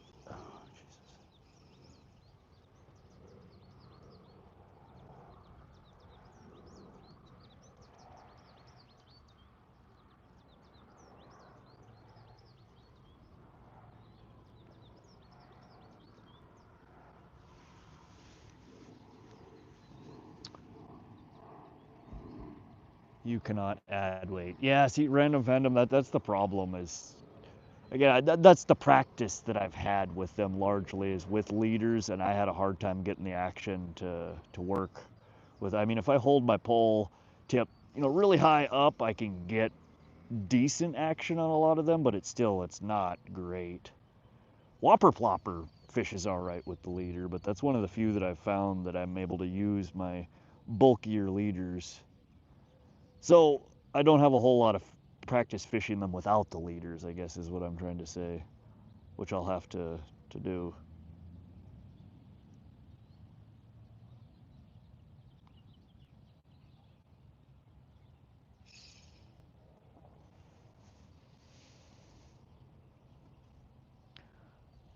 Yeah, that's very true. Lure fishing is not chat friendly. It really isn't. I mean, if I had a way that I could interact and read the chat without having to wander back up to the camera constantly, um, it would work better. I mean, I could sit here and talk to y'all blindly, but I think a lot of people like coming into chat because I'm responding to their chat, not just rambling. There we go. Oh, that's lovely. That's all sorts of. Somebody cue the Jeopardy music here for a second.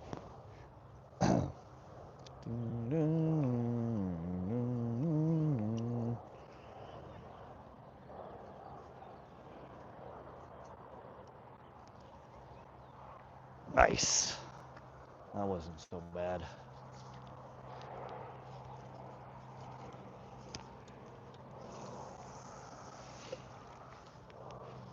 Actually, what might work, and I had never thought about, and is kind of stupid because they're expensive and who the hell buys them. But what about like the people have the smart goggles, the smart glasses? Hey, that would work. I would have to get. Do they make the smart? Can you get them prescription lenses? Because I'm blind as a bat if I take off my glasses. But I bet you that would work perfectly because you can. Anybody own smart glasses? Can you join a YouTube live and see comments from a YouTube live? I would imagine you could with smart glasses. Did I just solve the dilemma?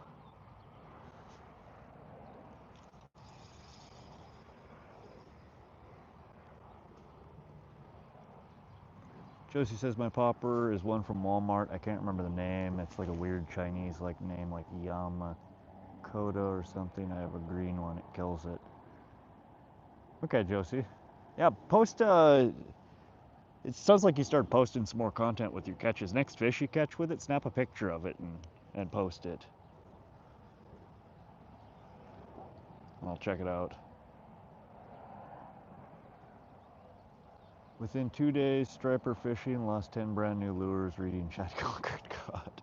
That's an expensive 2 days. Lures these days are, God, I don't know what the hell they make them out of, but why are they so damn expensive? I mean, to me, most of them look like about 17 cents worth of plastic and 8 cents worth of metal. Can somebody explain to me why they all cost $20? Like, what are you buying? Release agrees, says Josie, do you have a channel? Yeah, she does. Y'all, if you like fishing content, you like people who join your lives and chat with you, add Josie. She's good peeps.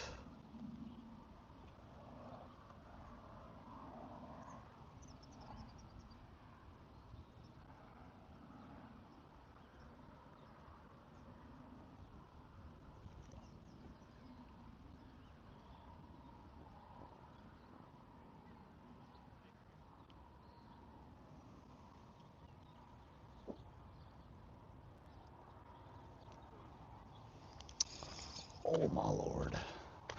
All right, I mean, we're only gonna do this for a few more minutes, and then I gotta switch it up. This is not working.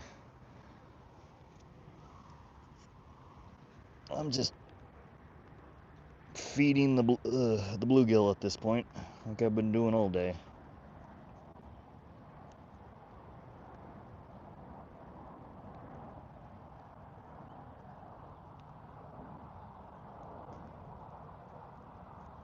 Mason asks, are there flathead catfish in Montana?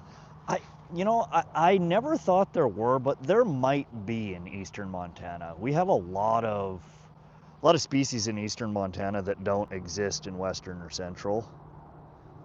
I don't think there is, but there might be. Most of what people fish for here is channel cats. That we have the yellow bullheads, the black bullheads, and then stone cats.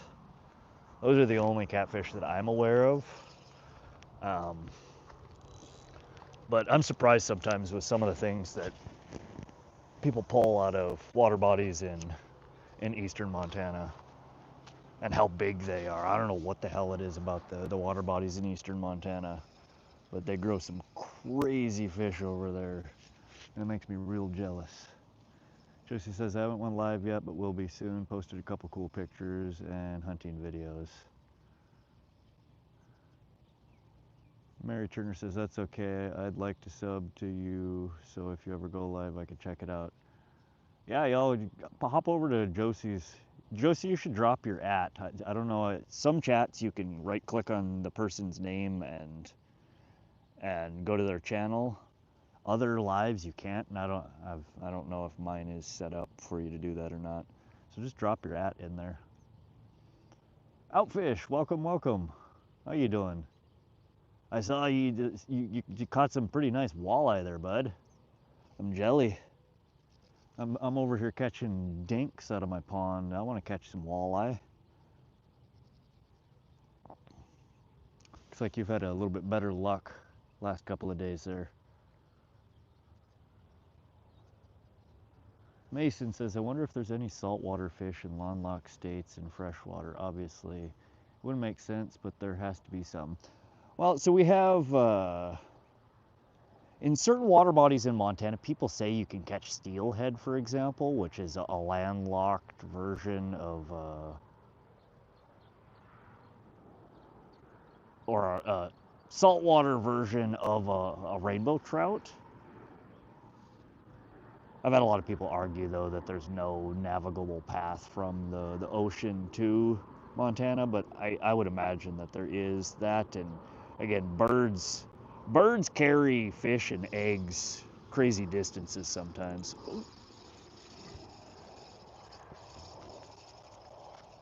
Oh, did we lose it? No? Is he still there? Damn thing is caught on the weed. Get off the weed. All right, well, I think I lost the fish fighting with the weed here. Give it back.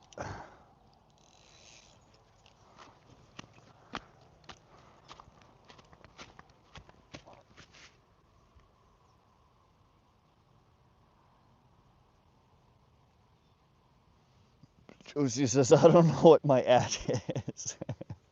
Josie, go to your YouTube page, go to your channel and look on the page.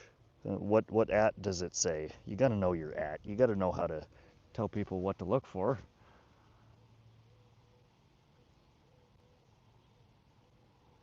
I think it's @JosieJ1991. That sounds familiar. I think you might be right, Josie. Y'all go add JosieJ1991. If they're missing the hook that much, maybe downsize usually works for me. Well, see, the thing is I'm trying. It's a pretty freaking small hook to begin with. I've already downsized 3 times today. I'm trying not to catch the bluegill, but the problem is I'm missing the hook set because 99% of what I'm getting bites from is, I think, bluegill and perch. I do have a couple of micro hooks. I could, if y'all want to see 20 bluegill caught in 20 minutes, I mean, I could do that. I'm trying to catch bass, not the bluegill.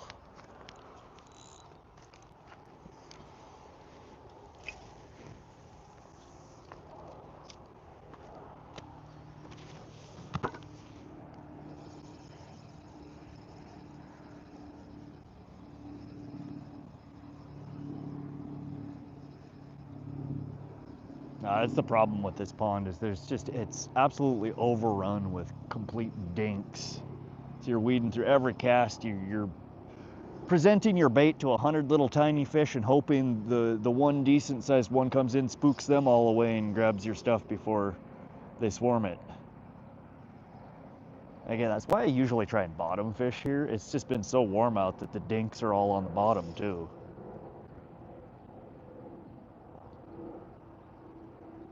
And I don't know why the hell the carp don't want to come out and play. I've had zero action on that pole all day long.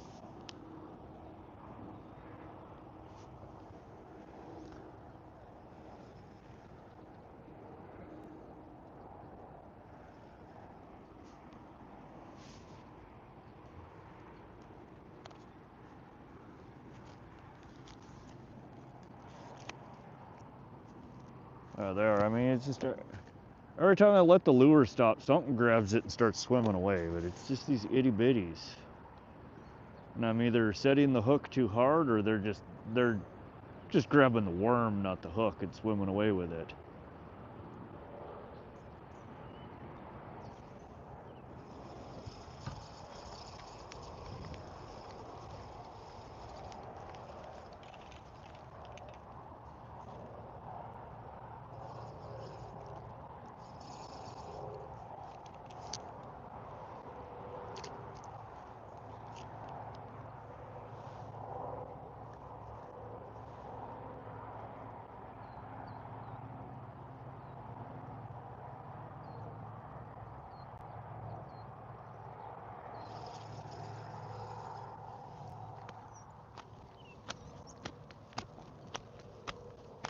All right, I'm over it. We're putting the bobber back in the tackle bag.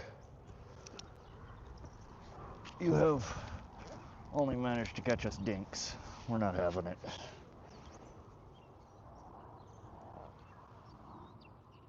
Faith and tackle. Hope all is well. Just getting in here. You had any luck? We've caught, I don't know how many bluegill. A bunch of little bluegill. And a few little perch. That's it. Had a couple of little bass on the line that I did see at the shore, but they spit the hook before I got it in. But again, they're, I mean, basically a bluegill.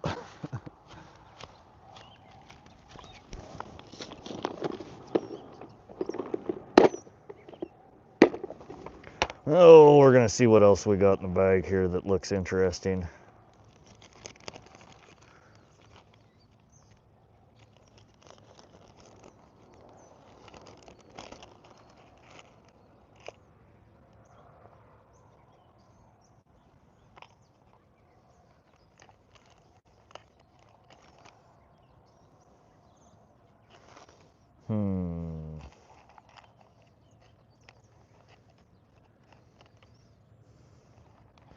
What shall we?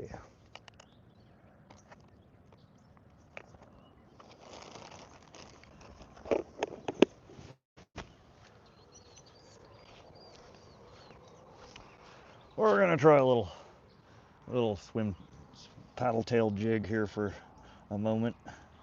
We'll throw this for a few and see. Oh, damn it. That's right. Need to put a split ring on the end of this guy. This is one of my pike lures, but we'll throw her out and see. Toss one of those baby bluegill out there and see if a cat will swallow them up. Oh, the catfish in here are two problems with that. The catfish in here are too small. They're, I mean, 7 inches is about the biggest I've ever caught out of here. So they're really small. You'd have to have a pretty small bluegill to fit in one of their mouths.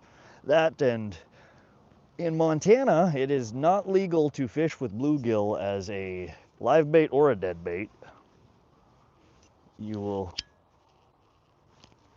get in trouble if they catch you doing that.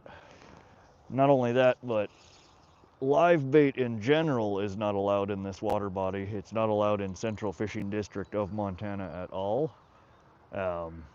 And dead bait that you can use is a very short list. They're very strict about what kind of cut bait or dead bait you can use here. So, while it is sound advice, it is not legal here.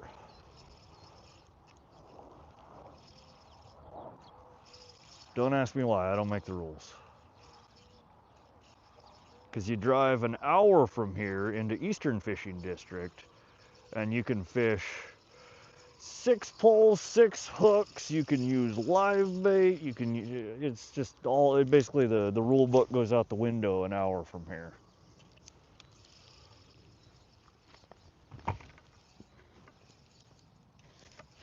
No, worms they allow to be alive. You can fish,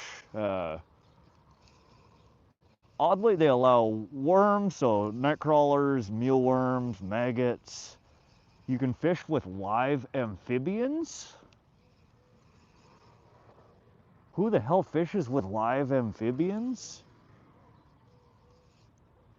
And so they'll allow you to use like lizards and salamander and stuff like that. But I've never in my life heard of somebody fishing with salamanders or lizards. I did once throw a piece of dead snake on the end of my line to try and fish with it, because it was dead on the shore where I was fishing for pike. Didn't get any bites off of it, but yeah, the laws here in Montana are kind of weird when it comes to what you can use for live bait and cut bait.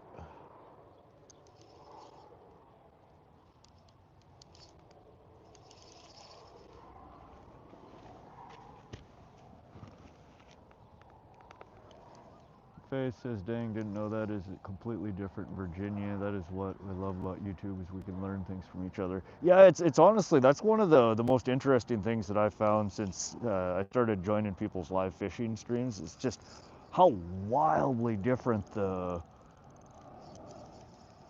fishing laws are in different states. And again, I've always found it weird that, you know, between Western Montana, Central Montana, and Eastern Montana, how different they are just, you know, in our own state. But it's crazy how different they are across the states.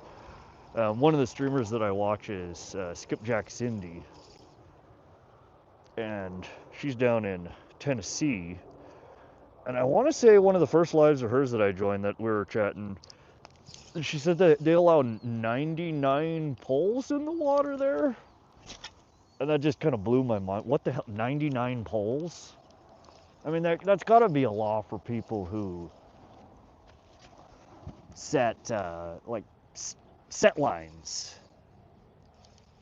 Like, because nobody's with 99 poles. I mean, that's got to mean 99 lines, and people go and they set out, you know, dozens of set lines in different places. But again, we can't do that here. Unless you're in Eastern Montana. Again, they allow 6 lines with up to 6 hooks, which nobody fishes 6 fishing poles with 6 hooks on each fishing pole. It's a law designed for people who set lines, or for people who, I guess, you know, ice fish, which again is oftentimes set lines. What's up with this? Did I break this already? Oh yeah. Well, that lure is junk. I got like 2 or 3 casts out of that, and the whole goddamn head split open. Like, why? That just looks funky. And it's got a little snap to snap back together. I will have to throw some crazy glue on that when I get home. All right, well that one's out of the mix.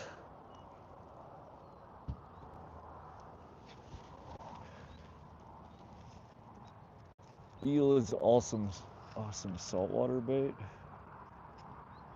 Huh. F Goodrum asks, what are we fishing for? We got 1 pole out for carp and another pole. I'm switching between various different rigs and jigs and setups, trying to see if we can get the largemouth bass to bite. And this, guys, is why I'm not a bass fisherman. 9 times out of 10, when I attempt to catch a bass, I don't catch a damn bass. It's not until I try and catch something else that I catch a bass as a bycatch. So, me and bass, they don't get along so well.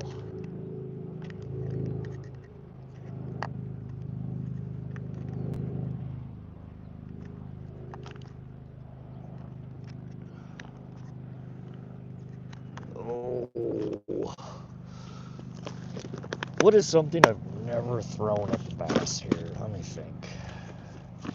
Y'all ever catch bass on spoons?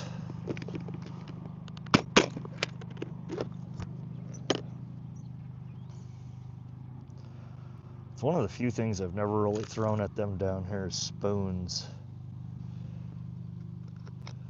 I just bought a few new spoons. What did I do with those?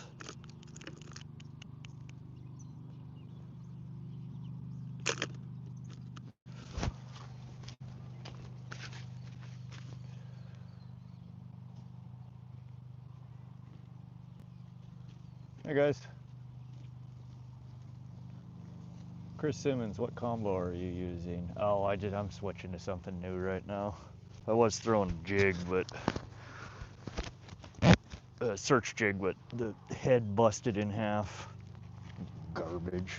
Those are expensive too. They give you one jig head and like 5 plastics in the package, and the one jig head that came with it fell apart.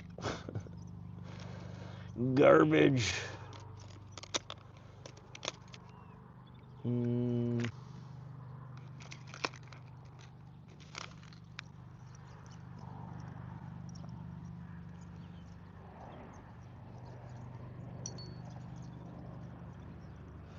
right, I'm digging through the tackle box here.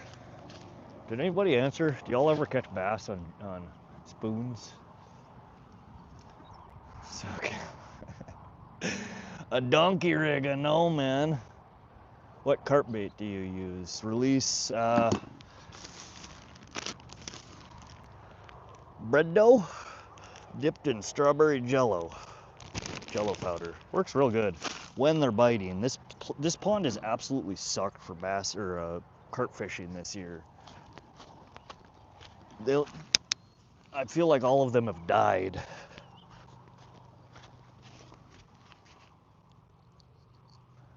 Whoa, 50 likes. You are right, Josie. I have never once seen 50 likes in any of my lives. That's insane. Thank you guys. I appreciate it.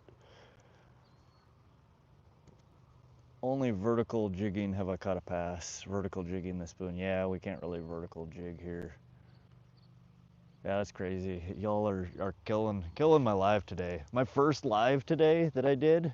I don't know what it is, if it's Sunday or because y'all are still hungover from partying too much on the 4th of July, but I streamed for 50 minutes earlier today, and then my stream died, but in that 50 minutes, I had 2,600 views in this live. 40 people subscribed, and I had like 25 or 30 likes. It was just insane. Like I stream, I mean, I'm a new streamer on here, but I stream normally 4 hours, 6 hours, and I'm lucky if I get 1,000 views, 10, 15 concurrent people in here.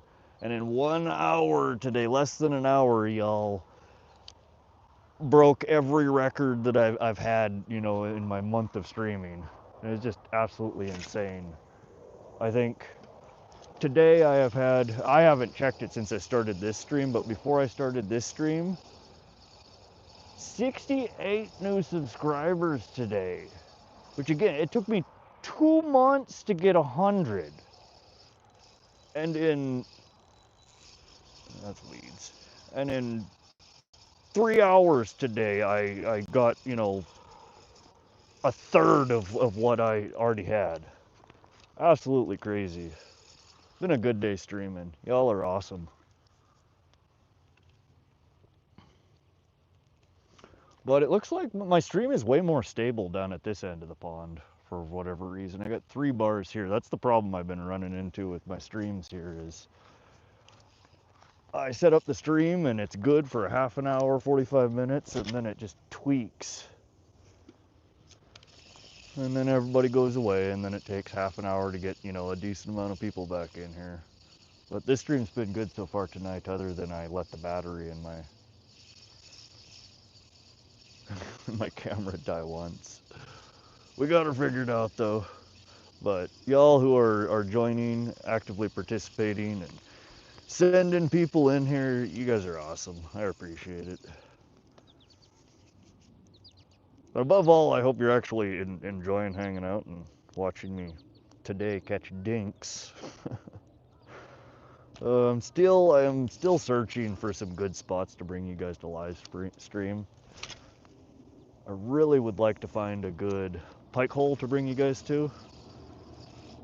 Most of my pike spots are in the boonies, and I don't get cell signal there.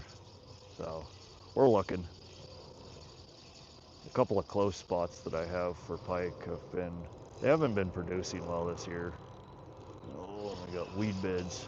See, that's the problem with spoons here is I got so shallow, and it's like I have an open patch, then a big strip of weeds, and then an open patch and a big strip of weeds.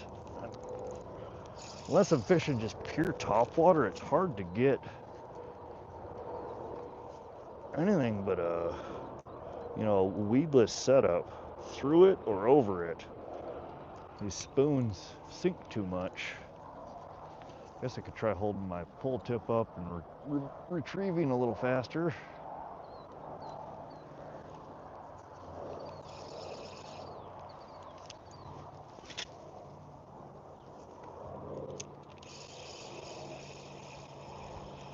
We'll throw this spoon for a few minutes and then I'll switch it out for something. I don't think I'm going to have any luck with it. I'm just trying to throw some stuff out that I haven't thrown out the last couple of times that I've been here. Trying to give them something new to look at.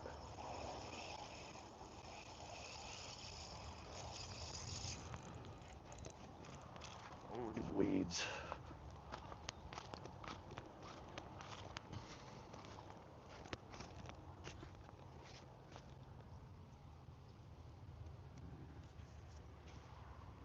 SoCal says 191. Good Lord.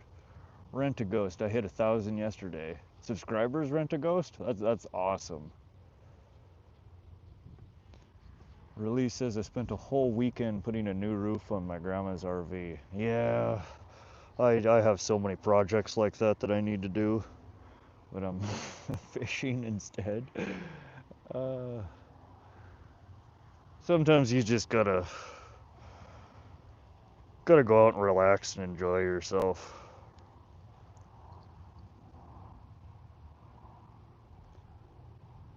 Mia says your live stream rocks. Thank you, Mia. I appreciate that. Mary says, hey, SoCal.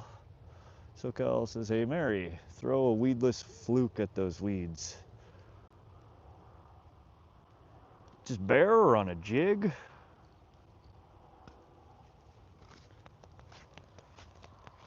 Or just a hook rigged weedless?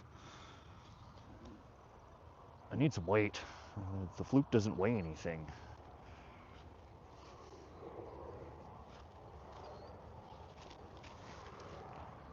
Connor Webb says, hey, from South Carolina. Hey, Connor from South Carolina. Welcome to the live. Anne Marie says, what are you fishing for today? Anne Marie, we have one pole.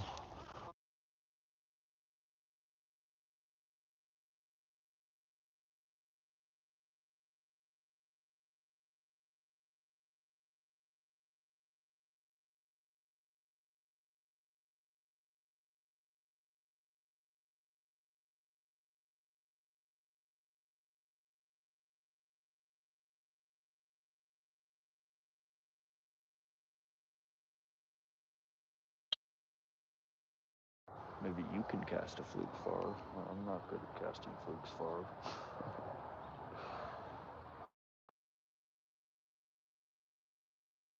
In fact, hold on a sec.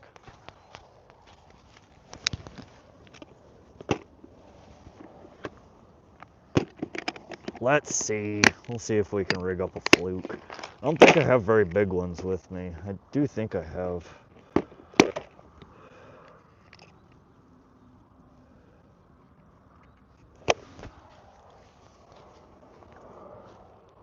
Well, that's not really the weird tail. That's not kind of a fluke.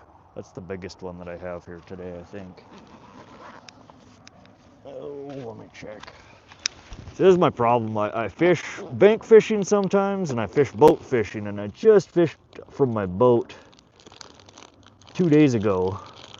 everything except for what's in my go bag is in my boat.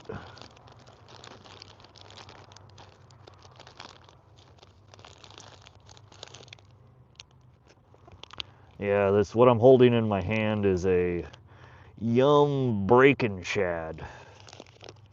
I don't know if I have a proper fluke here.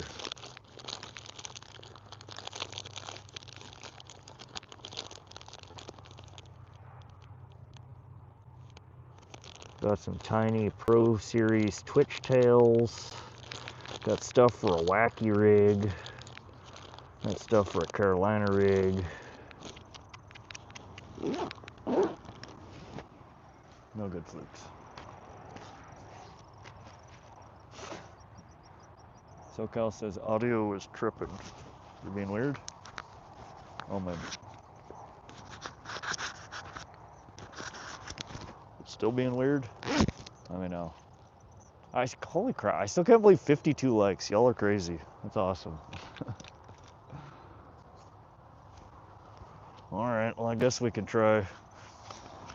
Let me see.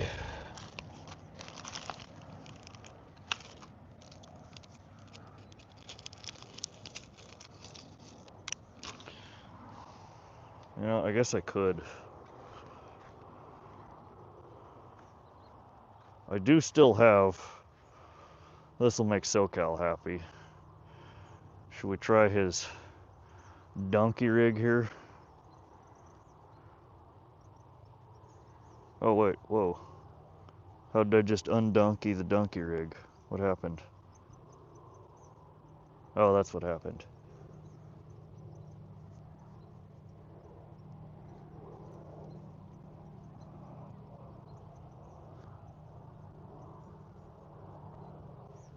There we go.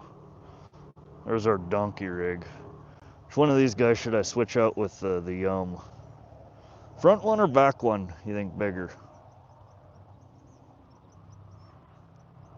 I think we're gonna swap this guy out. The back one?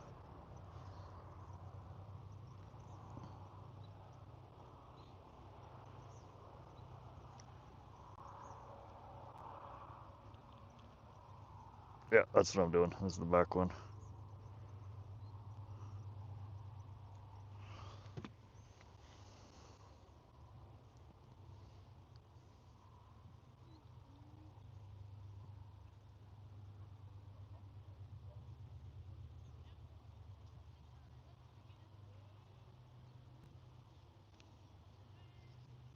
Hmm? All right, I'm trying to remember which way to rig this.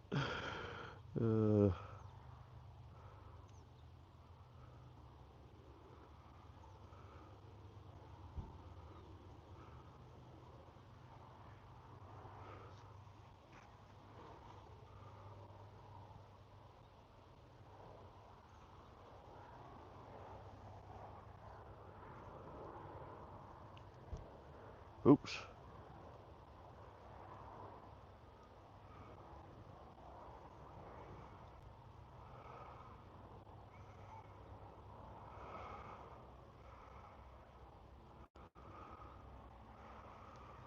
Oh, I have this on upside down.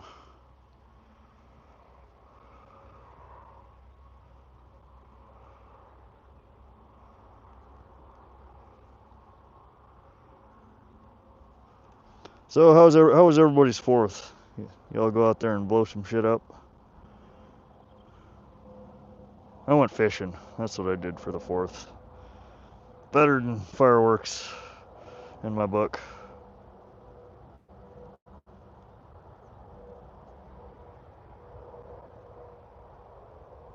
I had fun. I got rained out, which sucked. But I managed to catch 6 pike before I got rained out, so that's all good. We had a good day.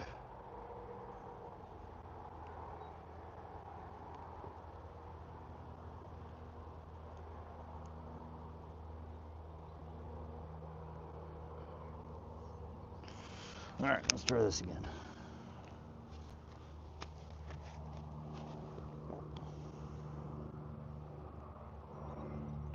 You got 2 of the yum shot? Yeah, I do have 2 of the yum shot. I should switch to both. Nobody. Sup, people? Hey, nobody. How you doing? Welcome to the live. I want to start streaming nature cleanups wearing pest doctor mask.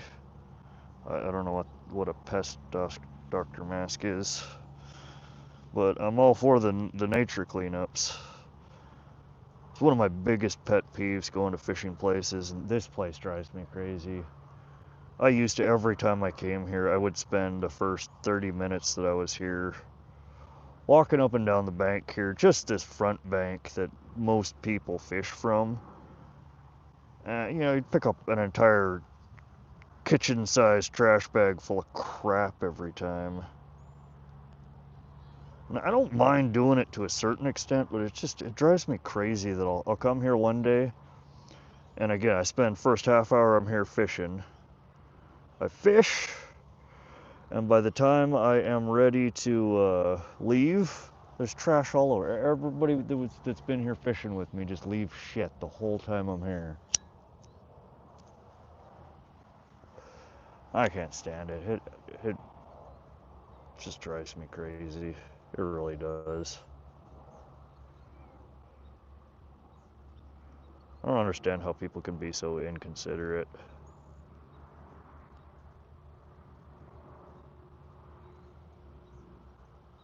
We gotta get accidents happen every once in a while, you know. The wind picks up while you're trying to take a worm out of the container and the lid might blow away. You know, that happens.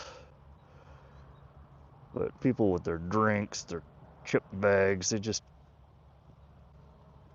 think the thing that bugs me the most out of any of it is fishing line.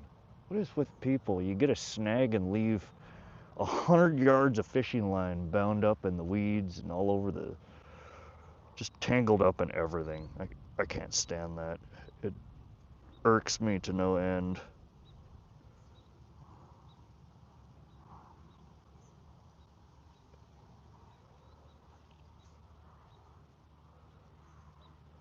All right.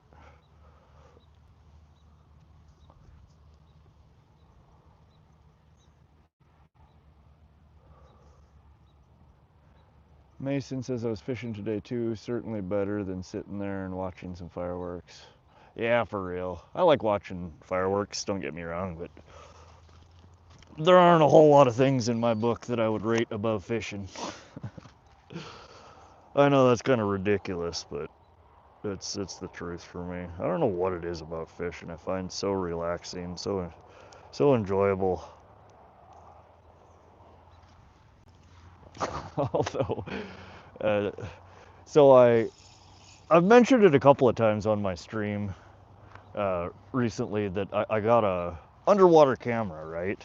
So it's a Water Wolf 2.0 something or other. So anyways, it's a underwater camera that you put on your fishing pole. It's wireless, and then you put your lure at the end of the camera. And I was trolling with it, and I had some really cool follows, and I ended up catching 1 pike on it.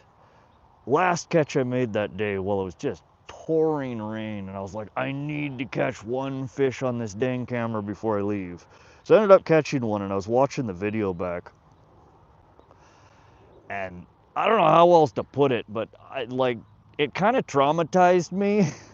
Like, I'm pretty sure the fish yelled ow, and like I had to watch it back a few times, and it's I don't know. I haven't posted it yet. I'm gonna, but it made me pause for a moment and think about like why I like fishing, and if it's truly okay to just catch and release. I don't know. I enjoy it, but I think after y'all watch this video, if and when I post it, you might understand where I'm coming from. This fish, I just thought the whole time, that poor fish. He's so traumatized, and it's making me traumatized with how traumatized I'm pretty sure he is. What's up, Rod? Glad to see you out there still grinding, brother. Hey, Thunderstruck, welcome back. Appreciate you coming back. Yeah, I had to stop back over here and fish for a little bit.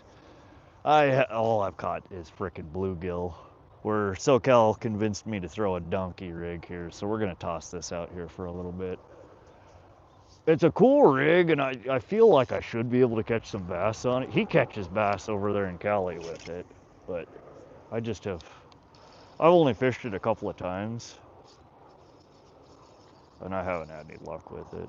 I'm not good with the retrieve yet. It takes, okay, so that's what it is. I kept hearing something when I'm casting, and I got a wind knot. Oh, that's a nasty one too. All right, I'm gonna have to cut that off. We're not doing that. Uno momento, por favor. Steve from Wisconsin. What's up, Bob and Steve from Wisconsin? How you doing? Welcome to the stream. DB Cooper, trout. There are trout supposedly in here. Fish, Wildlife, and Park says they stock it with rainbow and brook trout. I have never seen anyone pull a trout out of here. So I don't know if the bass eat them all, if they just get winter killed, or if they're lurking in here and they just don't want anything I'm selling. I don't know. I've been trying for a couple of years to pull one out just because I know they're in here. I have not yet managed to do so. So we got a wind knot here, and I am not dealing with trying to untangle that, so we're gonna just give her a quick snip and tie it back on. But this is what I'm talking about, y'all. When you, and I know it probably ain't y'all, but when you cut your line off, rappy. Pretty simple. Y'all following along? Rappy. And then snip. Can anyone guess where this goes? Do we throw it on the ground? No, we put it in our pocket. And we take it home and we throw it in the damn trash can. I know y'all do that, but a lot of people don't, and I don't get it. It drives me crazy.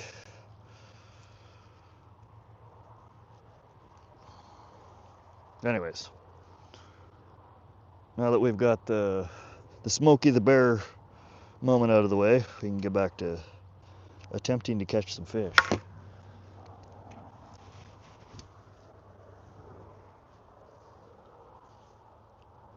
And I think I'm probably way behind on the chats again. I'm sorry. I get sidetracked here.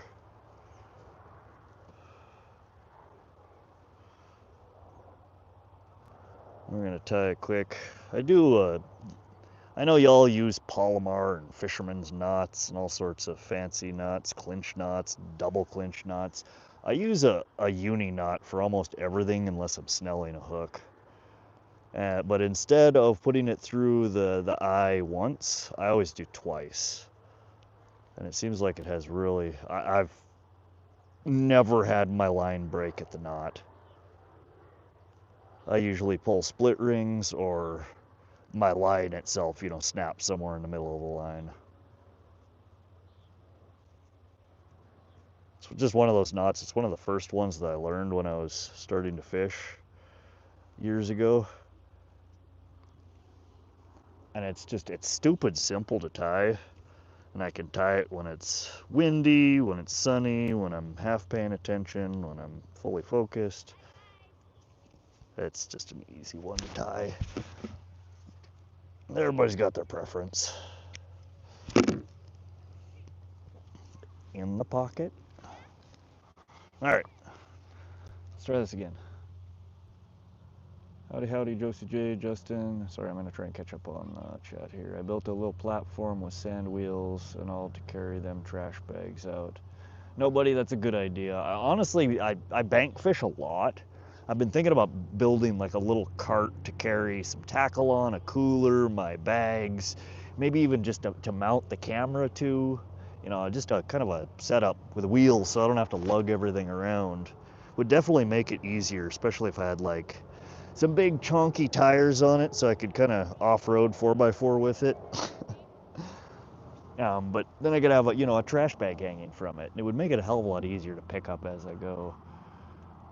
Josie says I pick up so much crap also, Rod. Well, any of y'all that are like me that pick up trash when you go out to these fishing spots, Dude, double thumbs up. You guys are awesome. It's miserable and it sucks that we have to do that for other people, but y'all that do it, kudos to you. It makes the places that we go so much nicer. Oh, damn.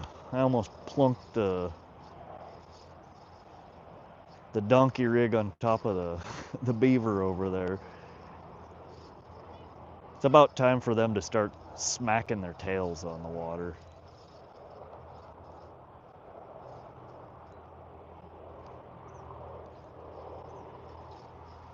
And SoCal, I still have not quite got the cadence of the retrieve down on this donkey rig. I'm gonna have to, I think this is one that I'm gonna have to practice with for a while.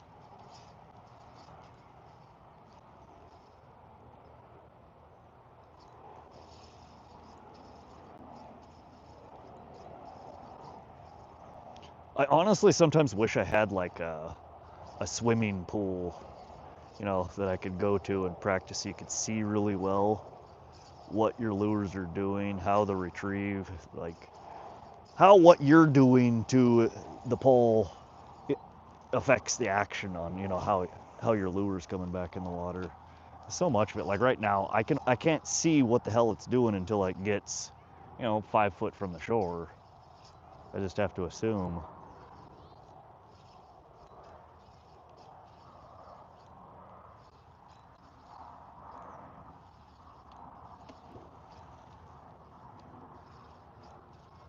And there the beaver starts smacking the water over there.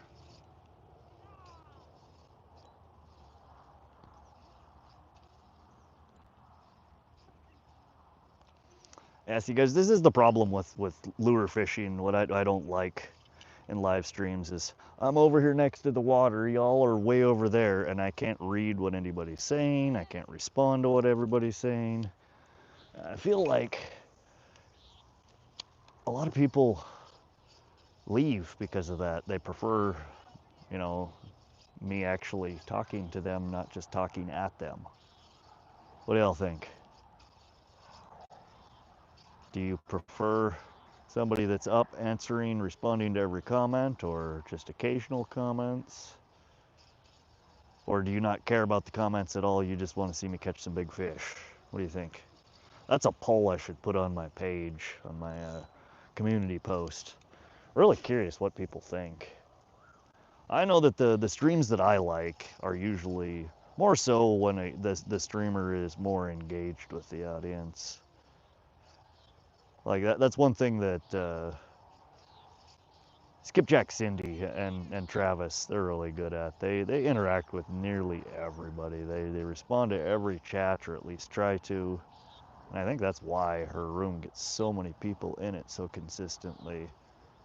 There's another channel of a regular that's in hers, and mine sometimes, that I watched the other day, and he spent almost the entire stream. I mean, he fished. It was basically watching somebody fish. He almost never interacted with the channel. And it's a completely different experience. You know, I mean, I guess some people just want to see the fish caught, and he did. He caught some nice fish. It wasn't a bad stream, but, you know, people are asking him questions the whole time, and he didn't respond to anything. He didn't say hi, he didn't say thank you, he didn't say goodbye. He showed the fish to the camera when he caught it, and he went back to fishing. I don't know. To me, that's not as an enjoyable experience for me as a viewer. So it's what it irks me trying to fish like this. It makes it tough to interact with y'all. Let me catch up on the chat here as I say that. Bob, DB Cooper, Silly Salmon, Mary. I love how all y'all know each other. That's cool. I pick up so much crap also. Alright, so I'm still way back here. Thunderstruck, where are you fishing? Northern fishing. If you're still in here, I am in central Montana. This is 15 miles outside of Great Falls, a place called Largent Bend. Silly Salmon says, let's go. Nobody says that's exactly what I'm after, man. I'm a clean all that. Josie, thank you for answering. Yes, I'm in Montana, central Montana to be specific. And I know I said I was going to catch up on chat here, but I keep trying to show you guys this. This is what, oops, the sun sets here, man. It's just, it's something else.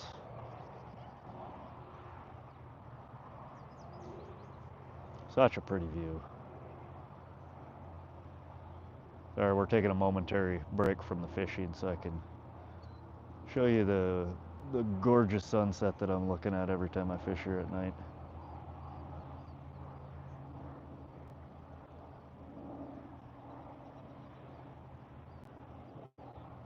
God, it's just like a fire opening up in the sky over there.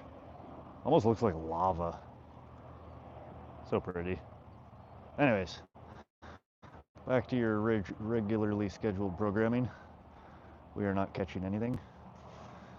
Mason says, I found a needle next to park with kids. Mason, it sickens me to hear that, and sad to say that I've had that happen on 2 separate occasions now here as well. In the middle of frickin' Montana. You know, my son, he's a treasure hunter, and when I bring him with, he picks up trinkets. He picks up anything that's odd, anything that's interesting, and a hypodermic needle to a 9-year-old child is interesting, and he picks it up. And I've tried explaining to him, you know, what it is and why it's bad, and he doesn't get it.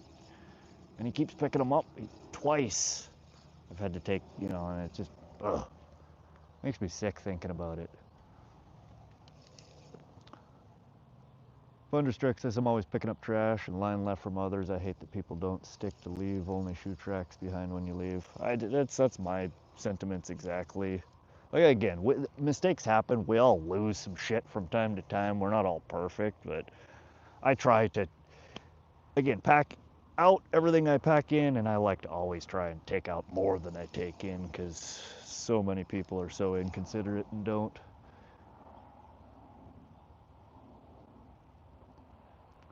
Nobody, yes, donkey rig. SoCal's been telling me I need to fish the donkey rig for weeks now, and I've tried it a couple of times with no luck as of yet.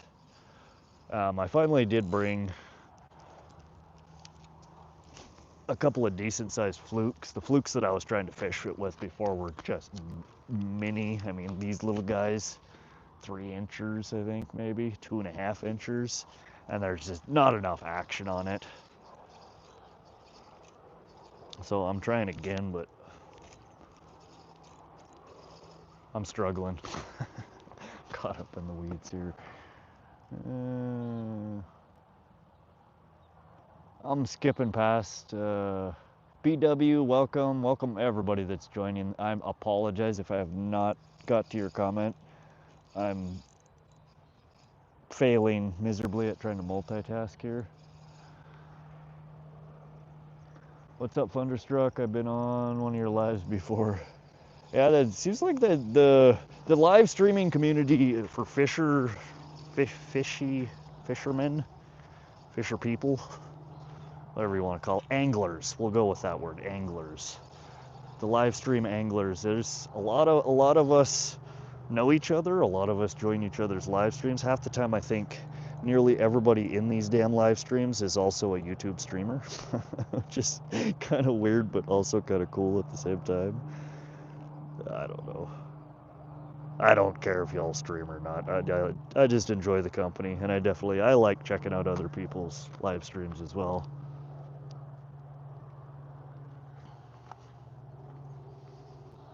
But we'll throw this for a few more minutes. Like I said, it's just not, me throwing lures out here is not cohesive with a good responsive stream.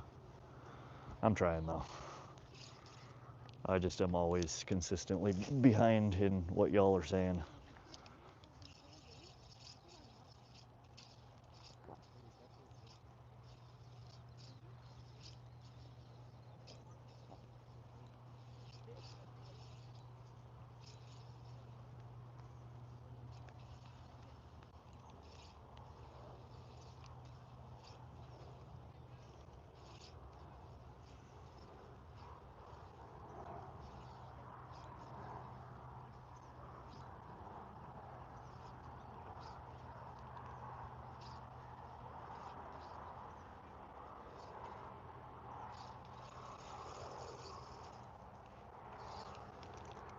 No luck so far.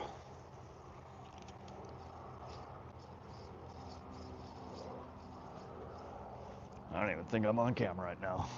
Keep forgetting y'all are pointed over here.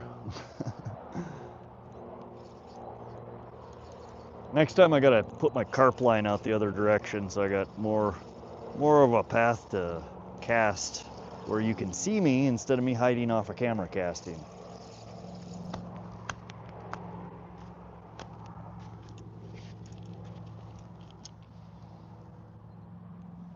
Oof, holy crap, 62 likes. Y'all are crazy. Thank you.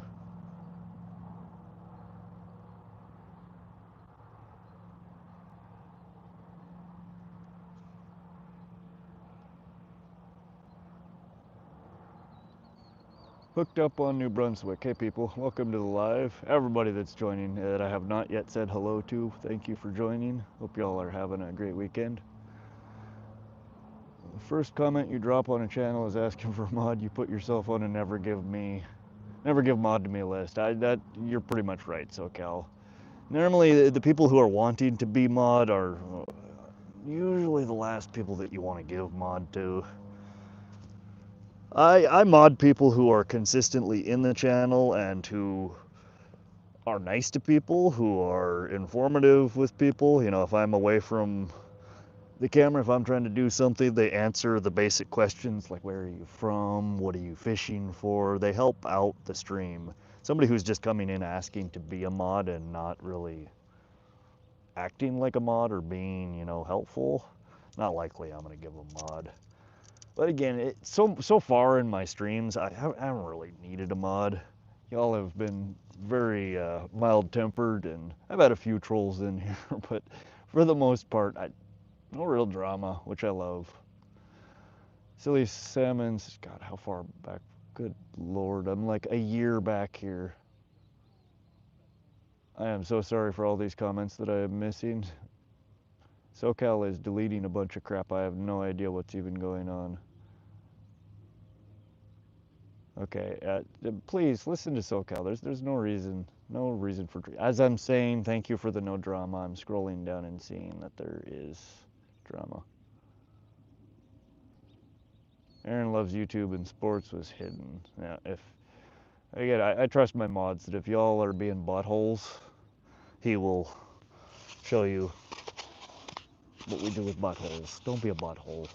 Enjoy yourself. Be nice to people. We're all here to have a good time, not for the drama. If that's what you live for, there are plenty of other lives that people are all about the drama. Work that like a jerkbait, just slower and pause after a couple of twitches. Yeah, I'm still working on it. Silly Salmon says, good night, everyone. I'm still so far behind in chat. Maybe I'm almost catching up. Silly Salmon, thanks for coming and hanging out today. Appreciate it. Israel Stacks, welcome back. Remember your name?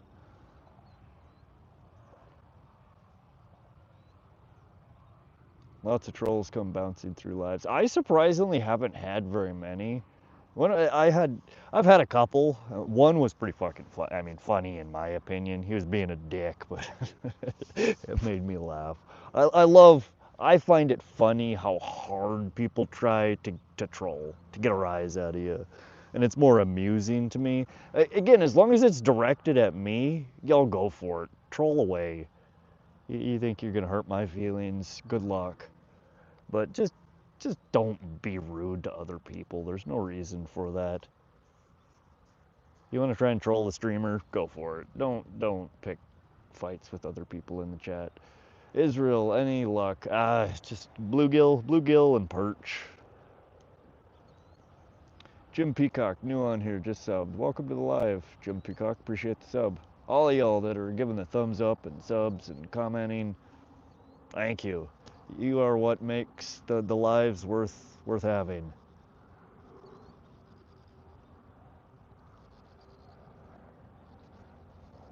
Israel, is that a challenge? Thunderstruck. How you doing tonight, Thunderstruck? You've been in here quite a few times today. You've, I think, guided a ton of people in here today, which again, thank you. We are just SOL on the bass today. I think I've about given up hope that they are going to munch on anything I am willing to offer them. I don't know what it is with so I fished this pond a lot, heavily fished it last year. I haven't fished it as much this year, but it's mainly because the bite has just been off. It's, like I said, it's a pretty shallow pond, and I, I, I really feel like there was a winter kill here. That a lot of the bigger bass, a lot of the bigger carp, the suckers even, a lot of what was in here died off. Besides apparently bluegill. Apparently bluegill don't die.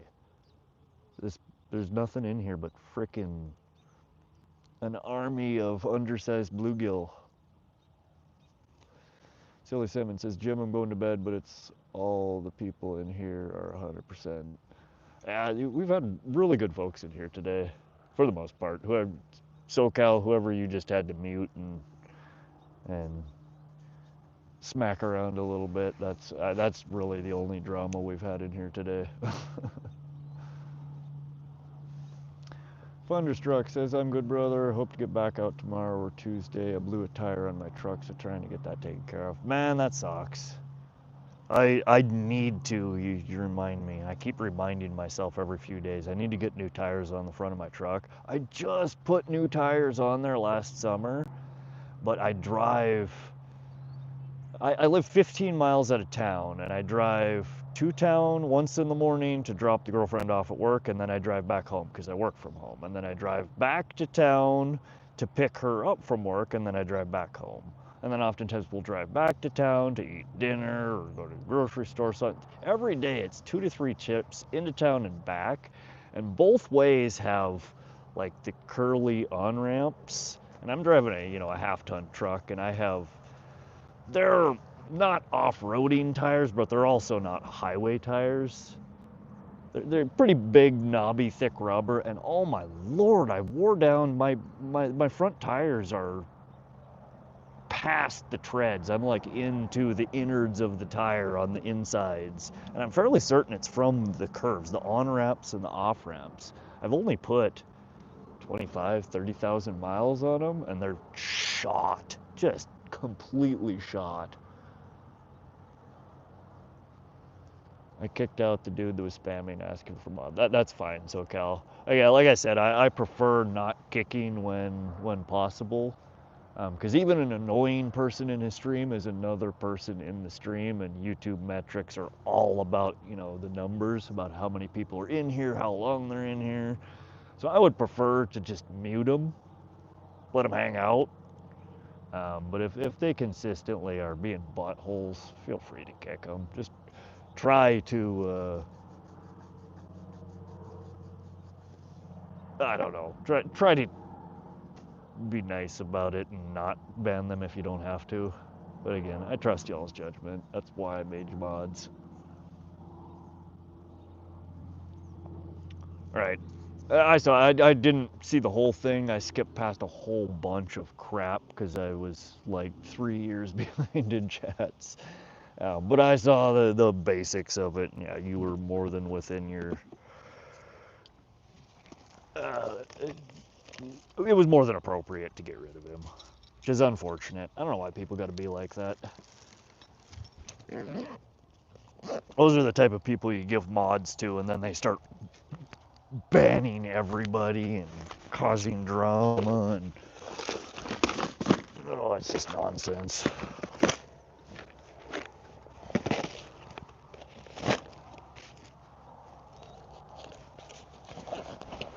But we got, I don't know, another 20 minutes, maybe a half hour of somewhat light here, so we'll stick it out. I think I'm gonna, I don't know, just chill here for a few.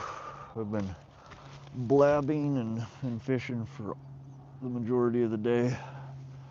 I'll relax for a few. Mitchell Wells, seen Funder in here, decided to check it out. Yeah, Funder's brought a whole bunch of people in here. And Fishy Fingers, welcome. I did not see you come in. Jighead Jones, yo Funder. Hey Jighead, welcome. Fishy, how you doing today?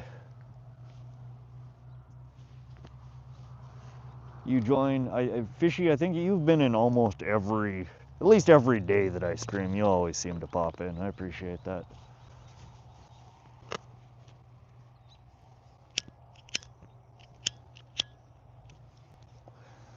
Thunderstruck says, thank you, Mitchell. Rod is awesome, man. You're cool, man. Thank you. Mitchell says, cool deal, I'll sub.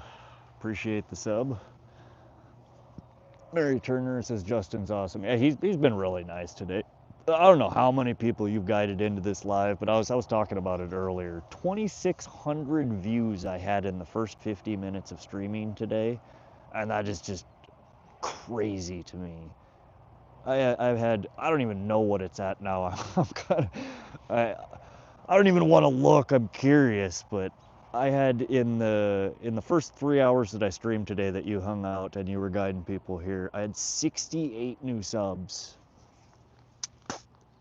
68. I was at like 118 subs when I started today, and 3 hours in, I'm 68 up. That's a third of what I already had. It's really cool. I mean, you guys have almost doubled my subs in one day. So y'all bigger channels, I appreciate you coming to support new guys like me. I know my content's not that great yet. I'm fishing at, pulling dinks out of a pond in my backyard basically. But I do plan on later this year and hopefully next year getting out a lot more. I'm gonna fish some of the bigger water bodies here in Montana. I wanna go pull some records out of some of these lakes, and I got the time and means to do it. And I'd love to bring y'all along for the journey. Mary says, me and the hubby for sure came because of him. Where he leads, we follow. We grow together. That's cool, Mary. Again, it's really nice that there are. I've come across a handful of streamers like y'all. I mean, Skipjack Cindy's another, SoCal. Y'all are great people, guiding people to not just my life, but other small streamers like myself. Outfish Ontario's another one. Josie.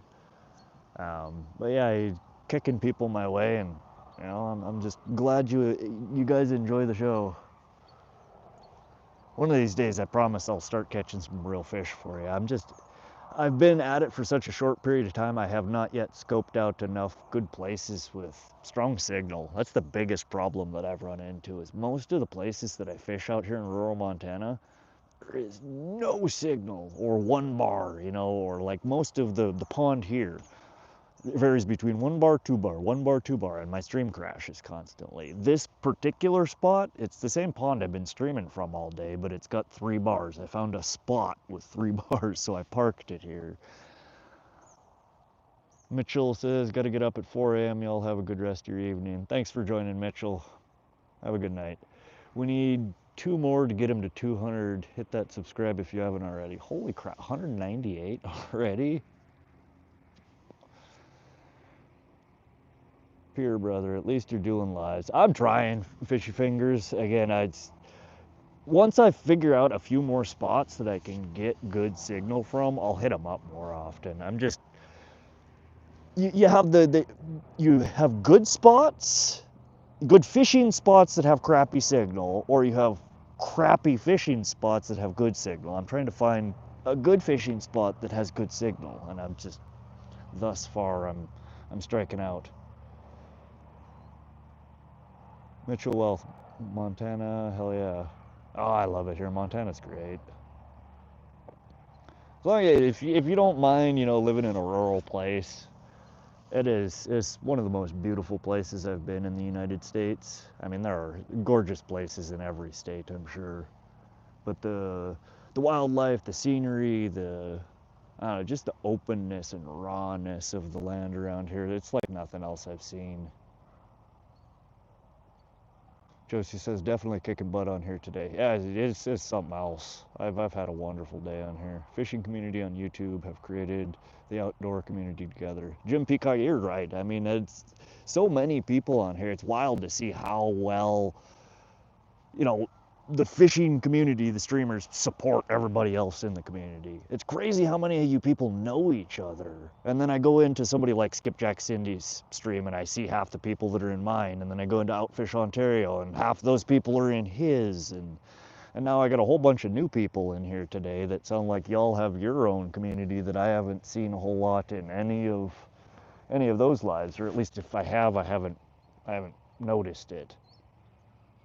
Signal is a big issue for me too. Yeah, it seems like that. Some people, depending on where you're at, some people have great signals. Like Skipjack Cindy down in Tennessee, she drives all over the damn place and they rarely drop signal. Every once in a while they'll get bad, but she's in all sorts of different places. Outfish Ontario, I've seen him go to quite a few places up in Ontario. He's out in the middle of the goddamn woods, and he's like fishing in front of a cell phone. I don't know how he found the cell phone tower out in the middle of the boonies.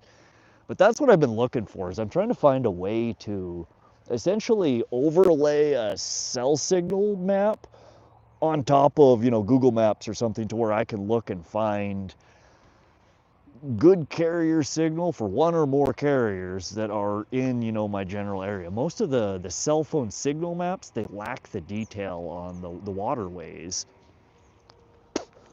So it's like I need to take the KML data for the cell towers and just load it over Google Maps or something. I wish somebody built an app for that.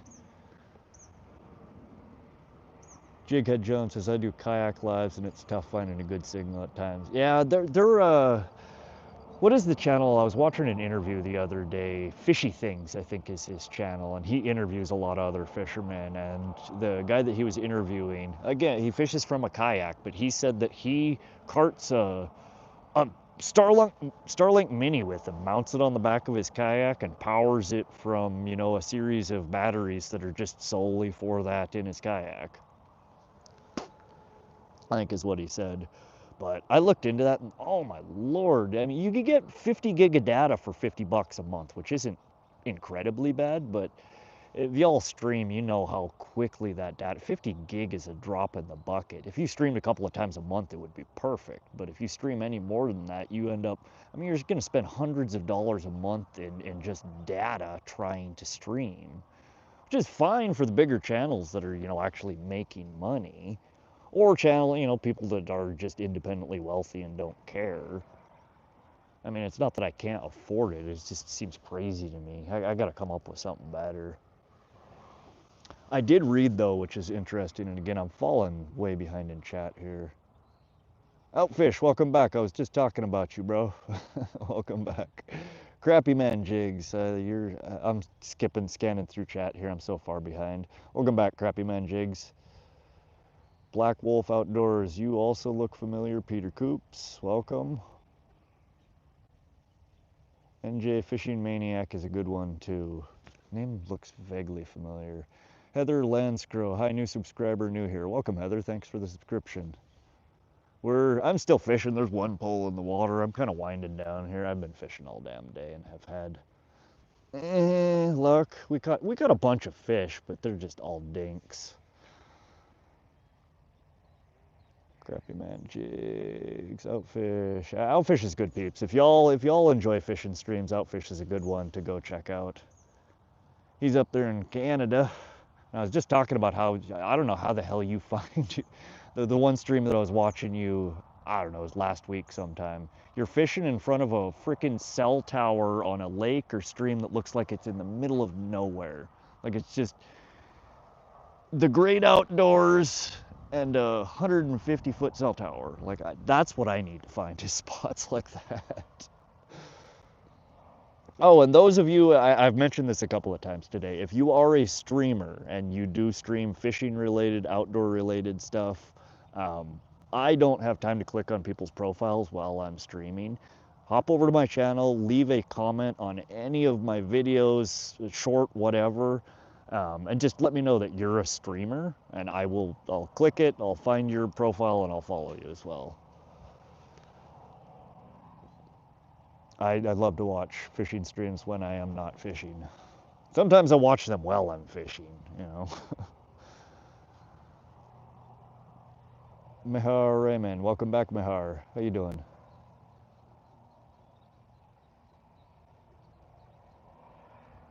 I'm just trying to catch up here. If you ever find that app on cell phone maps, please let me know. Yeah, Thunderstruck. Again, the line of work that I do, I mean, is a development background, and I know how to build it, or you know, a raw version of it. You can take the cell phone maps. The cell phone data comes in a format called KML data, which you can import and overlay on top of a Google map. I mean, it's fairly trivial to do. I just haven't gotten around to doing it myself. I can't believe that it doesn't already exist. But that's what I need, is essentially KML data of the satellite or the cell signals overlaid on top of Google Maps, which you can, you know, scroll in, you can view water bodies, you can search distance.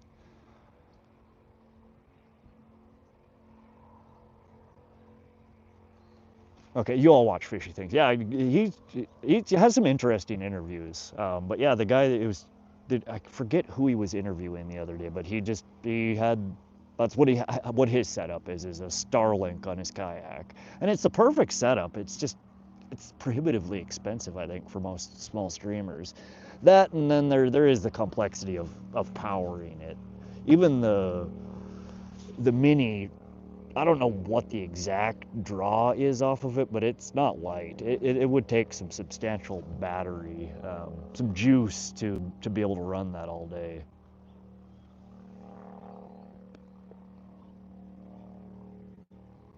I think if I had my own vehicle and the portable Starlink, I'd be set. Yeah, see, what I've thought about doing, especially like for bank fishing like I do, wouldn't help me at all on the boat.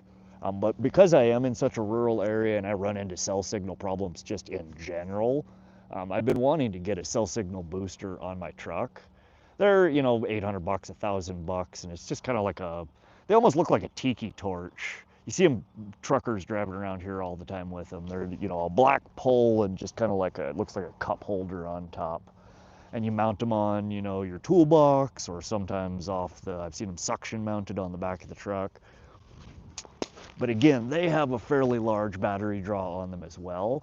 And I think that's one of those things you probably wouldn't want running off of your crank battery, because you would end up, I would rather have a battery that starts than a good cell signal. So you would want, you know, an auxiliary battery to run stuff like that off of. One of these days I'm going to set it up. Heather Lansgrove says, "You've been thunderstruck, sent me." Man, you are bringing so many people in here. The Black Wolf Outdoors. Oh dang, I realized I'm not subbed. Got you. Thank you. You know, y'all might have just pushed me over 200 today. That's crazy. You've almost doubled my subs in a single day. Holy skeeters. SoCal says, most of us small streams aren't in it for the money. We're here for the love of the outdoors and the ability to meet and support others doing the same thing. And that's exactly it. Now, I've said from the very beginning, I do not care about getting monetized. I mean, it'd be cool if it happened and YouTube sent me a few bucks to pay for gas, you know, whatever, but it ain't about the money. I'm at a point in my life where I have enough money in the bank to retire. I'm not trying to milk people for money. I love to fish, and I love other people that love to fish, and it's cool to hang out with other people that love to fish. And y'all can teach me how to catch more stuff. Maybe I can teach you how to. 202 subs, holy crap. Oh, that's awesome. That's crazy. It's 2 months it took me to get 100 subs. 2. And in one day, y'all I was at 118 today, so that's 82, 84 subs in one day. I've almost doubled my subs in a single day. Crappy Man Jig says, I dance with pickles. Why do you dance with pickles? That seems like an odd thing. I mean, I'm not judging you. Dance away with your pickles, my friend. But it does make me wonder. Peter Coops, 60 more. Julie Crotchet's Things. That's a new name. Welcome, Julie Crotchet's Things. Says, hey, Mary. Fishy Fingers, I watch live streams while I'm fishing also. Okay, Fishy, they're the first person that's ever responded to that. I thought I was the only one that watched fishing streams while I fish. Congrats, 202, that's awesome. Thanks, Heather. It is, it's really awesome. I've never thought I would get, I mean, I've seen some of y'all bigger streamers that have thousands. Like y'all get 100 subscribers, it's nothing to you. But when I'm literally doubling the amount of subscribers in a single day, that's awesome.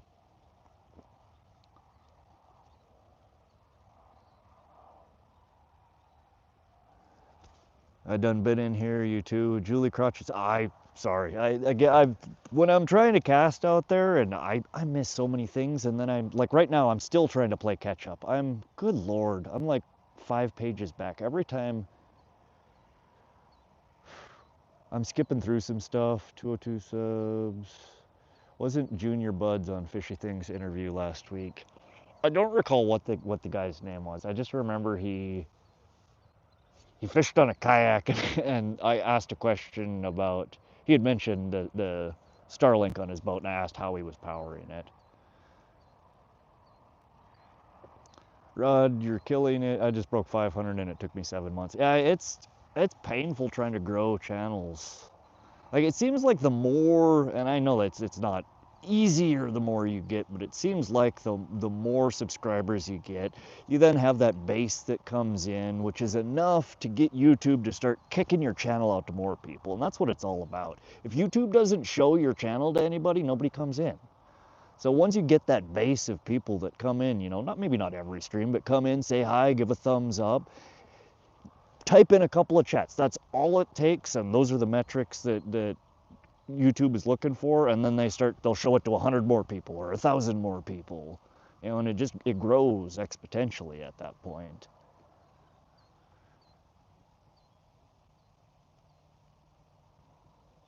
Thunderstruck says he does dance with pickles. Thank you for the confirmation. Julie also confirms he does dance with pickles. Alrighty then. I thought maybe you were just, you know, being a bit of a troll, saying something silly, but okay. Crappy Man Jigs dances with pickles.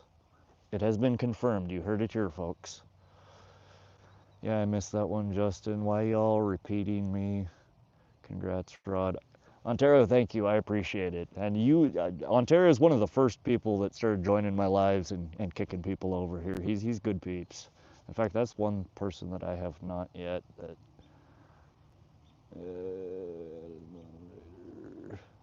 we go. Ontario, you have been upgraded to man with a ban hammer. I ask that you don't actually ban people, but it's, you know, if it's necessary, do what you feel necessary. Jighead Jones says I pick a person to watch while I sleep or work a 12-hour shift at the mill.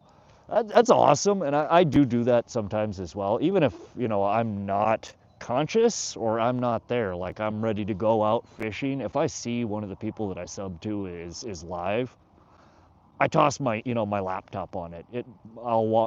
My empty computer chair will watch your live all day and will help your metrics.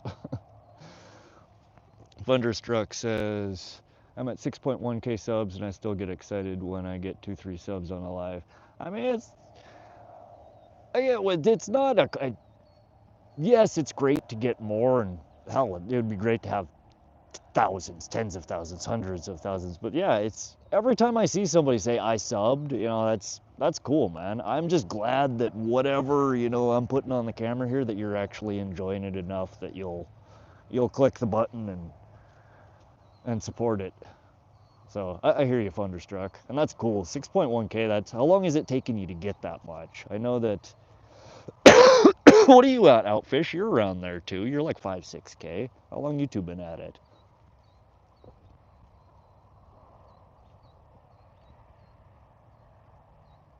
Would you ever want to fish the Gulf Coast inshore for red drum, flounder, speckled trout? Oh, that. Ah. Okay, so y'all heard the bell. I have no idea. My guess is that's probably not a fish, though it might be. It's dark. The bats are coming out. Goddamn bats. They troll the crap out of me. Mason Ballard, to answer your question, yeah, I would love to fish the Gulf Coast inshore, especially inshore. You know, the Gulf Coast. fishing in the waves from ashore is, I don't know how and why people do that. Like I watch videos and they have them long ass poles and they have them crazy ass windups and they launch that shit out there and it's like, man, I am not built for that. It makes my shoulders hurt, my back hurt just watching them. So yeah, inshore fishing where you have the bays and, you know, some calmer water. I love ocean fishing. Your people that share you to other people helps a lot too. Thunderstruck, yeah, that did really. I mean, again, I've had you and there's been a couple of people that have come in today that have larger audiences that all it took is a few tweets, messages, whatever the hell, however the hell y'all are sending people here, like they're coming in droves. SoCal says I did a split screen live yesterday and YouTube didn't even notify half of the people regularly in my lives. I don't know what's up with that, SoCal. Josie, she's religiously in my lives, and she's mentioned a handful of times that, hey, I got no notification. And it's like I went live like 2 or 3 times and it didn't notify her. So I don't know what is up with that. The Black Wolf Outdoors says, once my new molds come in, I'm going to be live pouring a few fishing weights and jig heads. That's cool. I've watched a handful of videos. It's an interesting process. Seems like a fun hobby. Fishy Fingers, I did hit 4,000 views on my first short. Yeah, I think one of my first shorts that I posted, I think is the short that is done the best, and it's the stupidest short I've done. I caught a walleye a couple of years ago, and I had it on the stringer on my boat because it basically inhaled the hook, and I tried to let it go. Long story short, I couldn't let it go. It was on the stringer on my boat, and I went to take it out to fillet it, or to gut it rather, and it was just full of tapeworms. So it's like a 15 or a 20-second clip of a walleye floating in the water on my stringer next to the boat with a fan of tapeworms, and I think that one's gotten 2,300 or 2,500 views. 70 likes. Oh, I missed the call for 69 likes for a celebration. Thanks, Ballard. Oh, good, Rod. Well, I appreciate you, Outfish. Again, I have not been in some people's lives recently. I've been fishing a lot. I'm trying to make it a habit of visiting everybody's lives that I can when I have the time. But I did see your walleye pictures that you posted in the couple of shorts. You were on some nice walleye, my friend. I am jealous. Crappy Man Jigs, nah man, haha, I'm a bait maker, that a lot of people watch. I have 28K subs, I stream every night, come check it out. Oh damn, you stream every night? Well, I guess when you don't have to be out fishing to stream. I never really tried to start a live stream from my house. I got nothing cool to show y'all, besides my jank boat and my broken house. Crappy Man is one of the best channels on YouTube, hands down. Crappy Man, I've heard that from multiple people today. I will definitely be paying you a visit here in the near future. It's still light up there. We're 10:07. It looks slightly lighter on the camera than it is actually here. We're almost out of daylight.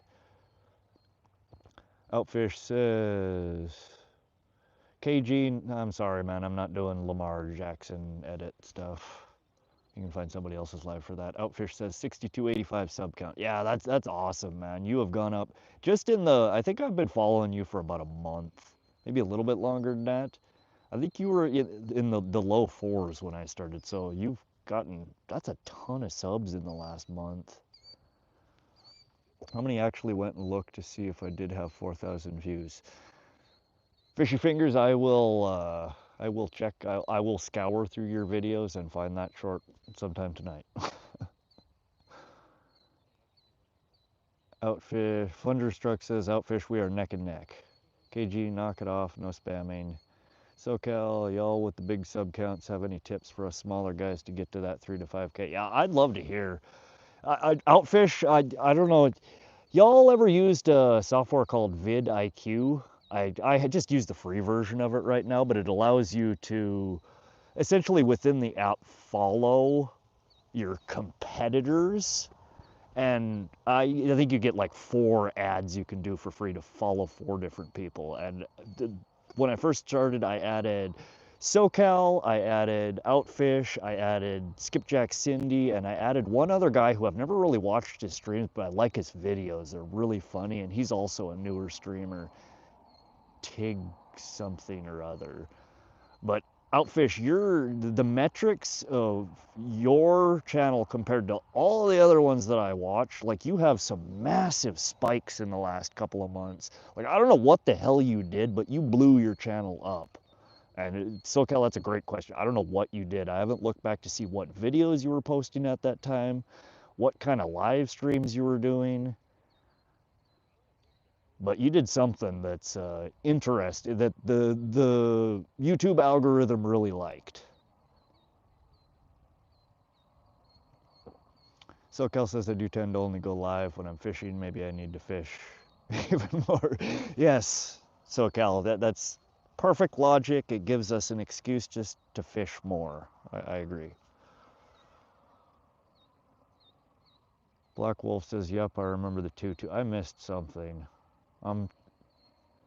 Good God, y'all. Stop talking for 15 seconds so I can read through all this. I've done a lot of long forms. I did a lot more long forms than I did before. Some got good hits, and the live streams and some shorts. Yeah, my long form content, well, I think it's actually much better than my live streams, and any of the shorts I've put out has garbage views. I don't have a single video that's done even remotely well. Me and my son love them. He asks me to watch them every day. I mean, I watch them. They make me laugh. I'm a nerd and I laugh at stupid shit. But they haven't done well. Some of my shorts, and most of my shorts are just garbage. Some of the shorts have done. I mean, I get 1K, 1,500. That's not uncommon on them, but I haven't had anything do real well.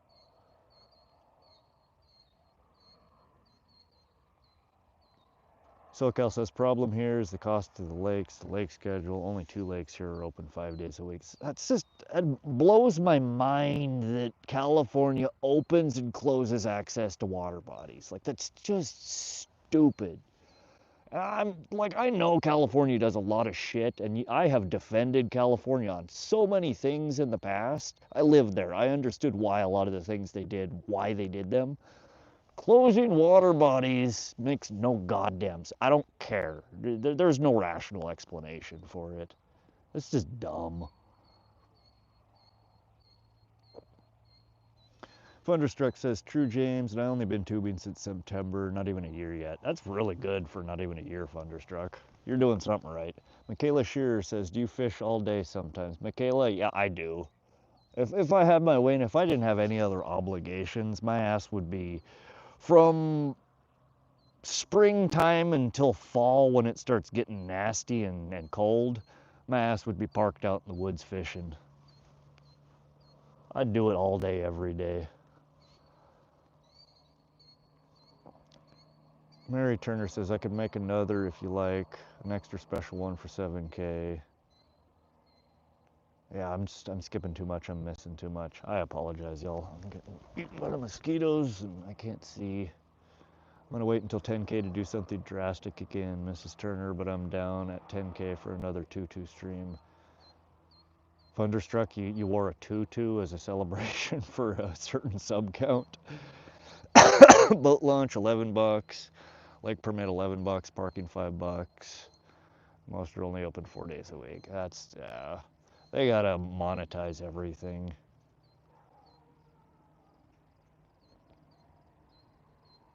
Mary Turner's gonna make you a tiara. That's awesome. Thunderstruck says, thank you, Rod. Appreciate you, brother. Hell yeah, man. I'm here to support all the other streamers that come support me. And even the ones that don't. I don't care. If y'all have a decent stream and are good people and aren't about the drama, I'm there to support you. Bright green and black.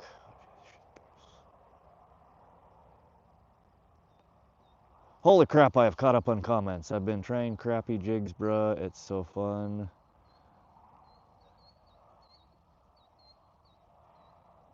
Too much information. You've been hunters. Yes, at 500 subs or a 2-2 for my whole live stream that Mrs. Turner made. That's awesome. Well, nobody has made me a 2-2 to wear yet, so I don't see anything like that happening, but that sounds funny.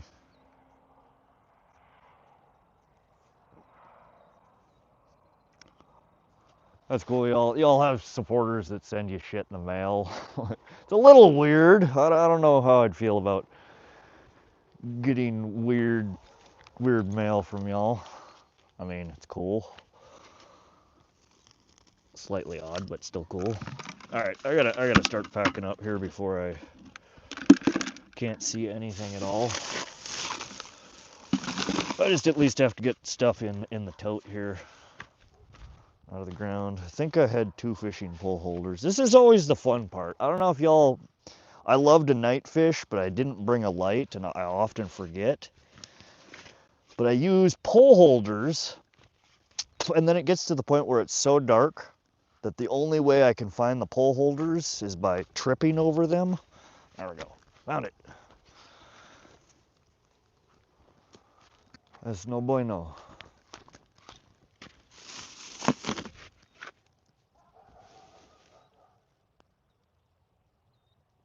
Thunderstruck says, Jackson, it was all for fun. I also fished most busy public fishing spot I could have fished. I'm sure you got a few rubberneckers on that one. SoCal says, hell yeah, maybe I need to wear one of the wife's dresses to fish next time. Maybe. I don't know. That might get you some views. Josie says, I'm dying over here, y'all. Yeah, it says, y'all are up to some crazy stuff. That's one of the reasons that I enjoy Skipjack Cindy's live, is her and Travis are always up to some shenanigans.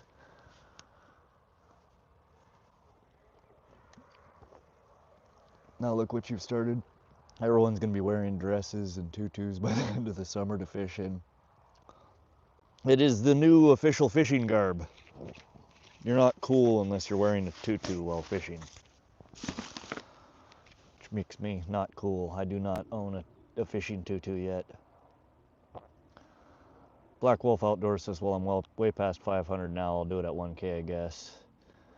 Fishy Fingers Jackson says, Skeeter did the tutu. So this is really a trend. Y'all are starting a TikTok trend here. Tutu fishing. Is it obligatory to use a barbie pole while fishing with the tutu? Is that part of it, or? I'm sure Grizzly Adams looking ass in a dress would get you. So Cal, you would definitely turn a few heads.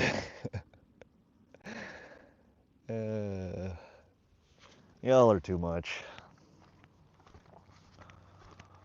Oh, I don't know what it is with this pond. These carp hate me lately.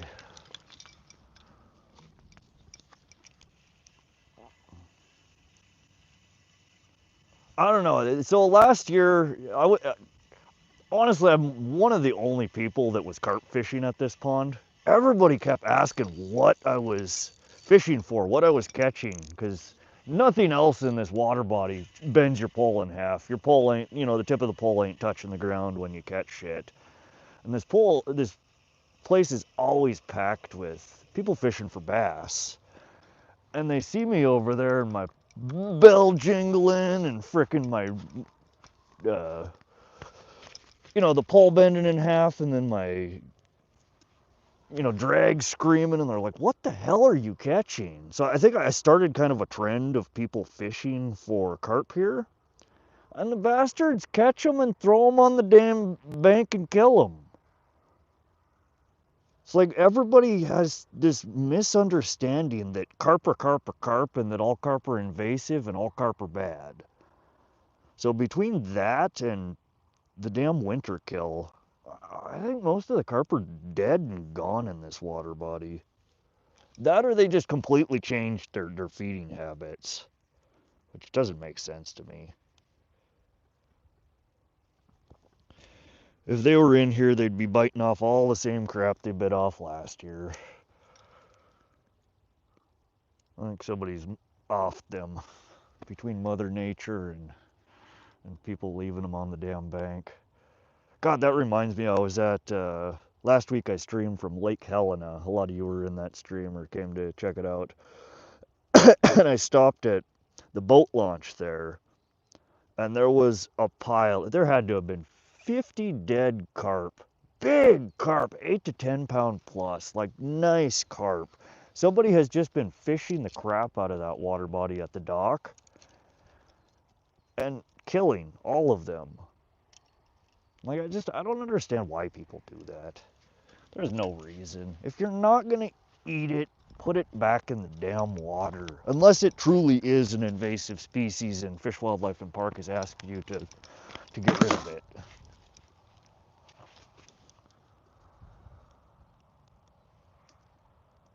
Justin, I just gotta know if you want a long tutu like before a poofy ballerina tutu. All right, so y'all are putting in your tutu orders, I see. I'm a long ways from 500 subs.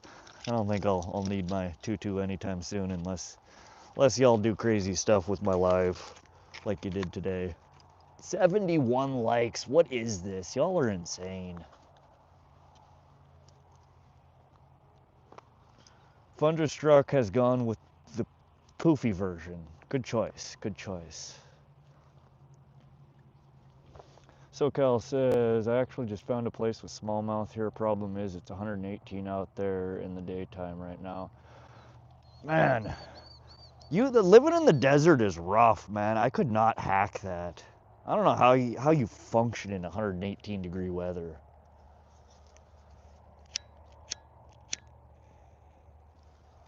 That just sounds miserable.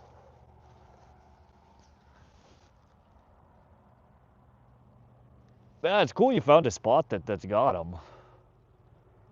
You're just gonna that's unfortunate having to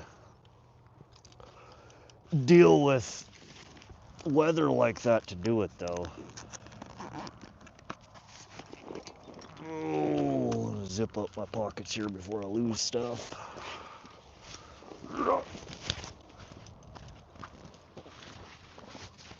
All right, we are going to unplug the battery here. I'm gonna make my way. I'll keep the live going for a few more minutes here while y'all chat and discuss your tutu needs. But I'm gonna start making my way over to the truck and packing things in. But I do want to very much thank y'all who have hung out in the live today, who have, been sending people into the live. I'm just baffled at literally how many people have been in here today compared to previous lives, how many subs I've got, how many comments and likes. I don't know. It definitely put a smile on my face. It made my day.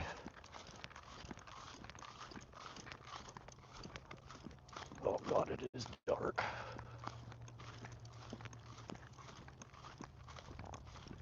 Any y'all into night fishing? That's one of my favorite things to do is night fish. I haven't been much this year though. It's been frickin' nasty cold at night most nights.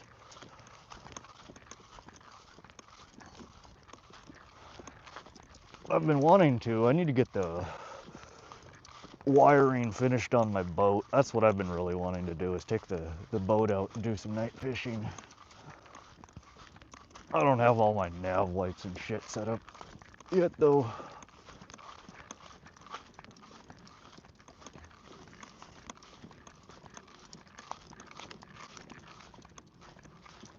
Oh, I definitely need to build the bank fishing cart. I hate carrying stuff so much. Batteries and cameras and good God.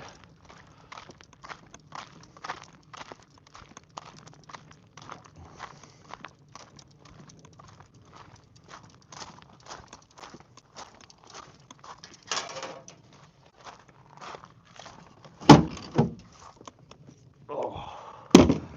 Now one of these days I'd like to find, and it's surprising, out of all the streams that I've done, I've had one person come in my stream that was actually also from Montana. I would love to find some other streamers that are in this area and, team up and do some streams together. I think that'd be fun.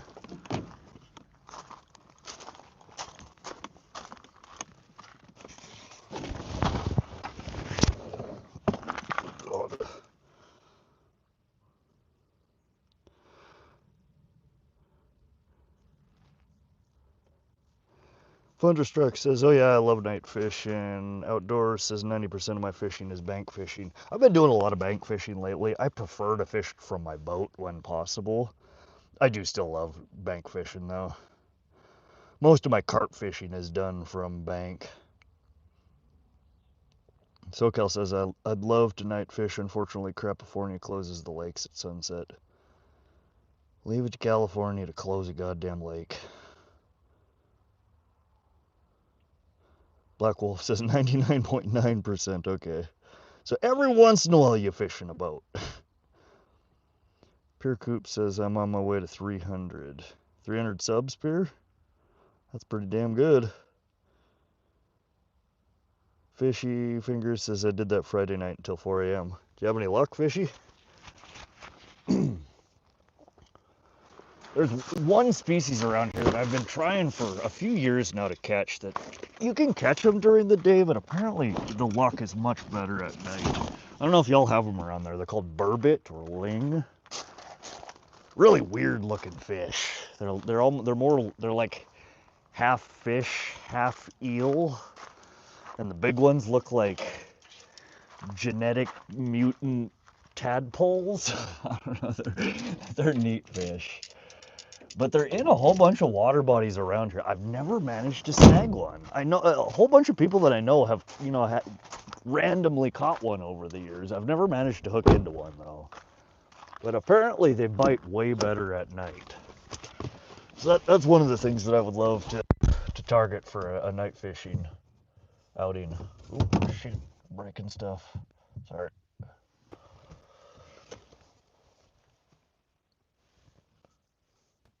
SoCal, how far are you from SARL? What the hell is SARL?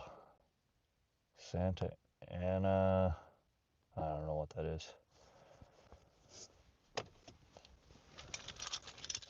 Thunderstruck says, I have only found a couple from here in Arkansas as well. I think most YouTubers are from PA. A lot of from the East Coast. And Canada. Canada's got a shitload of fishing streams. They got really nice fish up there though.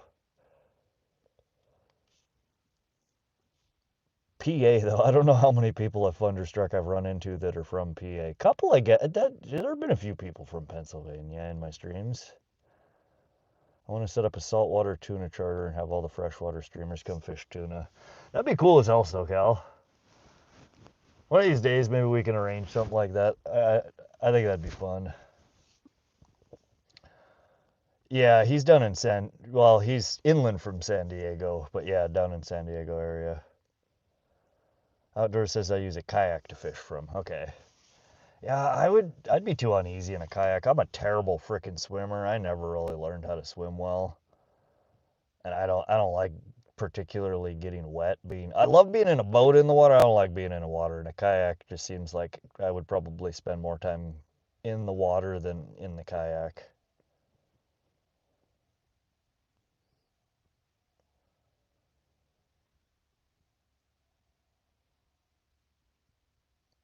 SARL is Santa Ana River Lakes. Okay, yeah, I thought so. I had the first part right. SA. I had no idea what the RL stood for. 2-hour drive to the piers, and they're full of junkies now, so it's sketchy at night. Yeah, see, I'm kind of the same way, SoCal. It's a 2-hour trip. It's not bad, but it's not something you can do every day. And again, you drive 2 hours to fish, and then you got to drive 2 hours back. It's such a pain. Outfish Ontario says bigger catfish in the south, though. Yeah, they have some absolute tanks down there. I mean, we get good sized catfish in Montana, but not as common. Like skipjack Cindy stream down Tennessee, down in the southeast U.S. I don't know what it is about the waters down there. They breed some big ass catfish.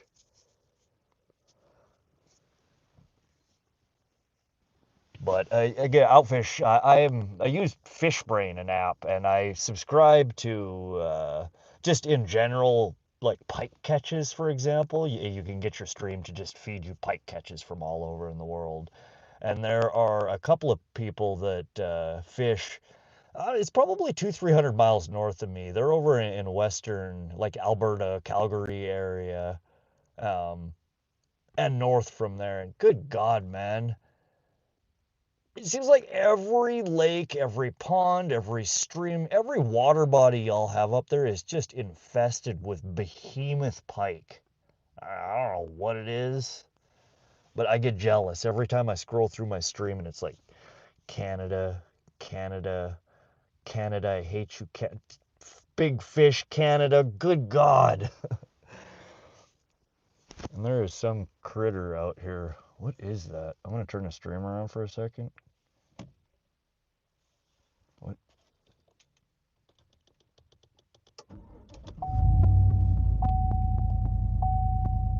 What is that creature crawling through the weeds over there? Like, oh, where'd he go? I don't know where he went.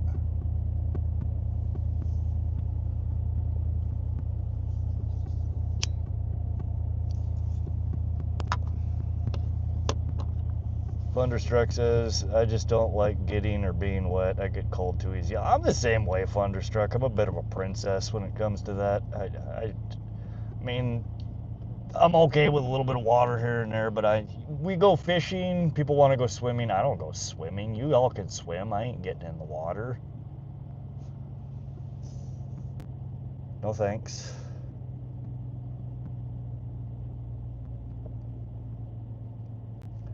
So it might have been a coyote. I don't know. We got so many damn fuzzy creatures around here. We do have a lot of coyotes. There are also, apparently we have 3 different species of fox in Montana. I never knew. I knew we had red fox. I saw one when I was little, but I've never seen. We have 3 different species of fox. The wolves have been reintroduced in the wild here, and they're actually starting to cause a problem. The farmers want to kill them all off. Josie says, have a good night, Rod. I see you next time. Thanks for taking us fishing today. Josie and everybody else that has joined and hung out with me today, I'm happy to take you all fishing anytime, all the time. Thanks for keeping me company. But have a good night, Josie. And I will remember to hit up your stream to check out your pictures. I want to see the bass you caught today. Fishy Fingers says, yeah, what Black Wolf said. Okay. Josie, take care. Have a good one. Mary Turner says, nice meeting you, Josie. Yeah, Josie's good peeps. Again, if y'all have not yet made it over to her channel, I think her channel was, if I can remember this correctly, at Josie J 1991. Hit her up. Watch some of her, check out her fish, comment on them. She hasn't posted a whole lot of content yet, but she's really nice, and she hits up everybody's live stream and supports them. SoCal says I'll do a rental boat tomorrow. It's actually cheaper than taking my boat out. No shit. There you go, Mary. Thank you. That's what it was. One of these days, I see a handful of y'all run Nightbot or something like that in your channels. Seems cool. Like you can get to repeat certain channels, and so people can, hit it and it'll show their channel tag.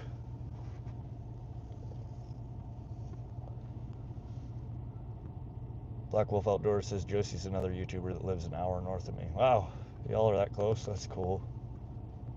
Thunderstruck says, hope everyone has a wonderful night. Thanks for tuning in and helping grow our community. This community is larger and larger. Y'all are amazing.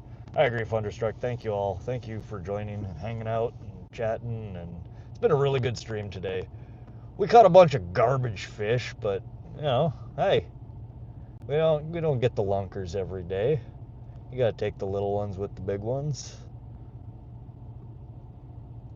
So thanks for coming along. One of these days I'll catch a nice fish for y'all to see on stream. I promise. I'm still, I'm trying to find a good spot to bring y'all. But I'm just glad you're happy with watching me catch dinks. Because there's a lot of that around. Outfish is another one, y'all. If you have not yet checked out his channel, please head on over to Outfish Ontario's channel. Subscribe, like his videos. He streams a lot too, and he's got really good streams. He goes out, he takes the boat out, he does bank fishing. He catches some really nice walleye. And he just magicians carp out of the water like I don't know, like a magician pulls a rabbit out of a hat. You and your damn sinker throwing it 2 inches from the shore and plucking carp out. It's ridiculous, man. SoCal Outdoors, check out his channel as well. And it seems like a lot of y'all know each other. Thunderstruck and all y'all, Mary Turner, y'all know everybody's channels.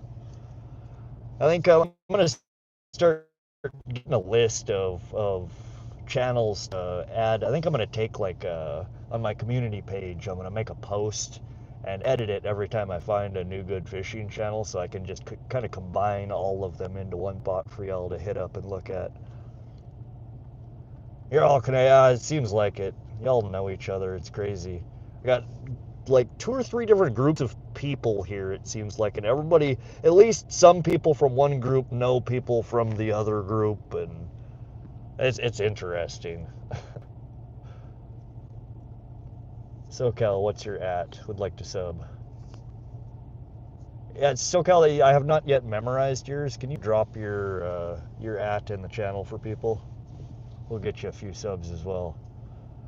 At so_cal.outdoors. Yeah, him and his wife's got a. If you find his page, you'll find his wife's page as well. They both fish and stream. Mrs. SoCal, I think hers is.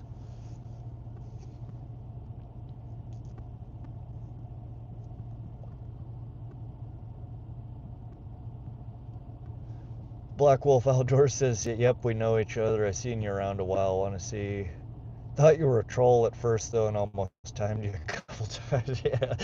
My name, I get the knee-jerk reaction from my name, and honestly, that's why I picked it. I'm sure y'all went through the same nightmare that I did trying to come up with a YouTube channel name. I sat there for hours going through name after name after name. Me, my son, my girlfriend, everybody's throwing ideas out there, and everything's taken. It's like trying to come up with a new damn Gmail address. It's like everything that was good was taken a decade ago. And I, just for the hell of it, put in "want to see my rod," and it's kind of a tongue-in-cheek, funny but still relevant to fishing. And it was like, okay, I'm like, all right, I'm sold, I'm over it. That is my new channel name.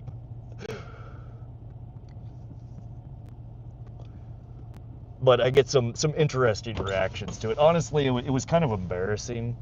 I was fishing a few weeks ago and I'm gonna start driving while we go here. I'll tell you a little bedtime story.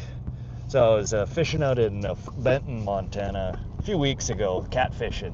And it was one of my first, I wasn't streaming, but it was one of my first video recordings that I was doing there. And there was a mom and 2 younger girls that were fishing, and they weren't catching nothing. So I set them up with a rig and showed them how I was catching the goldeye and how I was pulling the walleye out and stuff. And they asked, why do you have the video camera out? What are you doing? And I told them I just started a YouTube channel. And I'll tell you what, man, when a 14-year-old girl asks, oh, I love YouTube, I'll follow you on YouTube, what's your channel?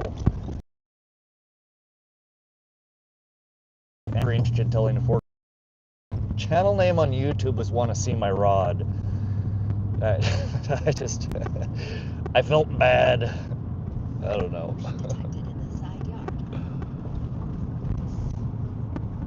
But she laughed after a moment of looking utterly mortified. Like it took her a moment for her to realize, that it wasn't just creepy. I don't know. But yeah, that was my story. It was great, wasn't it? All right, so we are just leaving Largent Bend. If you are in the Cascade County area, it's a great place to fish. You may not catch monsters there, but you will almost always catch something. And there are some big ones in there. If you are a bass fisherman and you know what to do, you can pull some big bass out of there. As you've seen, if anybody has watched any of my streams, I'm not a bass fisherman. I don't know what the hell I'm doing. I try lots of different things to catch them. Sometimes they work, sometimes they don't. But if you're a bass fisherman and you're in this area, it's one of the only places in Cascade County that you're going to find to catch a largemouth bass.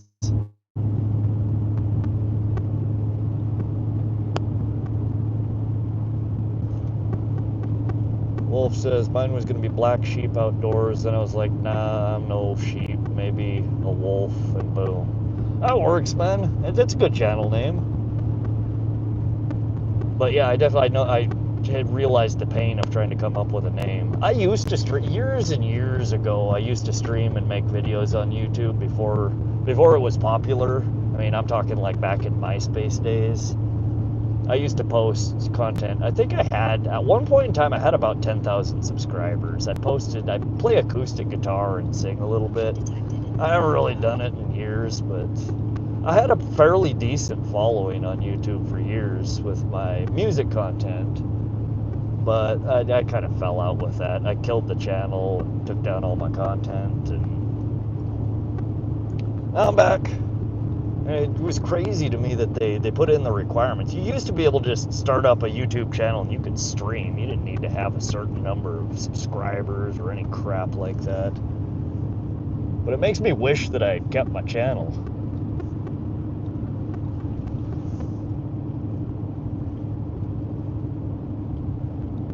I could seriously kick my own ass for letting myself get bullied off back in 2018 when I first started the channel. Yeah, there are a lot of haters, and I do see a lot of the streams that I go in, people just are rude. They're not nice. They go there just trying to pick fights, trying to irritate people and get a rise out of them, and I could see how that would turn a lot of people off from streaming. I mean, literally, my first live stream, I've told this story a few times now, but I think it's funny. My first live stream, I had somebody come in named Boofing Jalapenos and started trying to troll me. He was saying some shit about how I look like oh God, I look like a lawn troll or a garden gnome who escaped from frickin' rehab or some shit.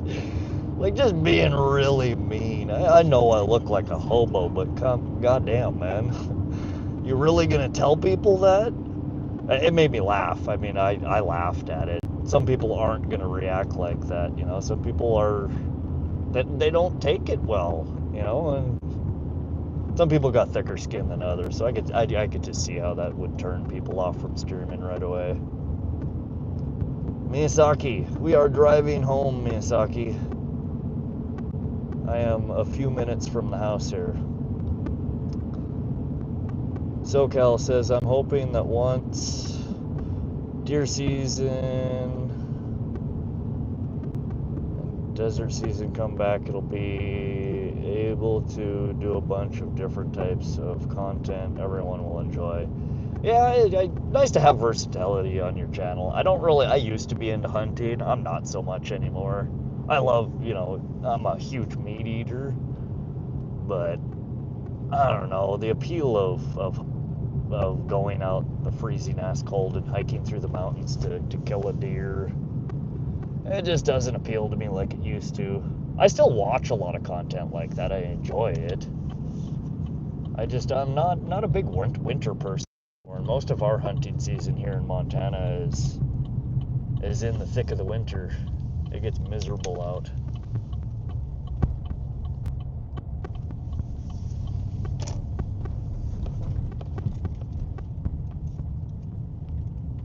But I am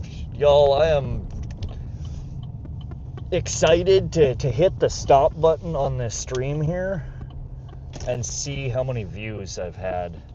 I haven't seen how many subscribers I have, how many viewers I have, but 72 likes. I think at one point in time we had Did we have over 50 people in the stream? I thought I saw 50 pop up. Fishy Fingers says maybe I'll change mine to Fun Finger. I mean, maybe. I could do. Mary Turner says half of fishing streamers get asked if they're homeless. Like, it's not exactly something you can do indoors, and being outside doesn't quite equate to homelessness. You're right, Mary Turner. I have legit. This is a story I told on one of my live streams. So, there's a bridge that I fish under quite commonly that's kind of by Miyazaki's work. Miyazaki, if you guys haven't heard me say it yet, that's my girlfriend. She's sitting at home right now. But she just joined. Anyways, by her work, there's a bridge that I fish under, right? And I go there to carp fish. And I was there with my son. Actually, I was there, I think, the first time by myself. And a guy rolls by up the Sun River and says hi and asks me if I'm hungry. I'm like, that's an odd thing to ask somebody. So I answer him. I say hi, no, I'm not hungry, but thank you. He's like, okay, well, have a nice day. And then the next day I saw him because I was fishing there again. And he strolled by and he asked the same question, are you hungry? And it took me a minute to realize why he thought I lived under the bridge. So then he asks, a follow-up question. If I come by the same time tomorrow, would you like me to bring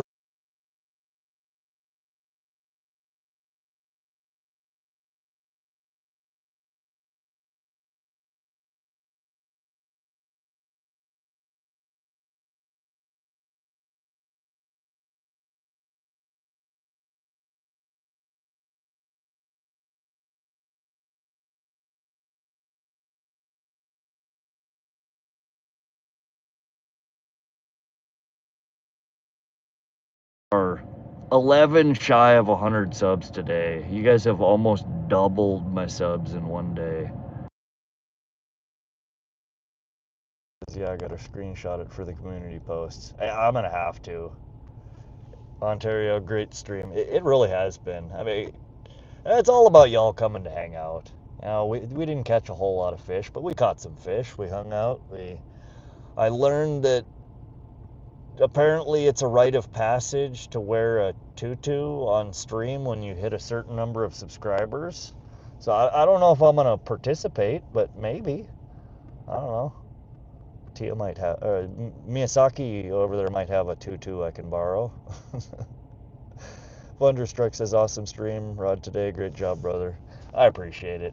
I appreciate the support, guys. It was fun. I had a blast. And as I've said a billion times, I am actively searching for some better spots to stream from. I love fishing from that pond, but it's just, I don't know, it's not as good a fishing as it was last year. Thank you, everyone who's leaving the hearts and the thumbs up and all of that. Most of the people are gone, which is understandable. I'm not even fishing anymore.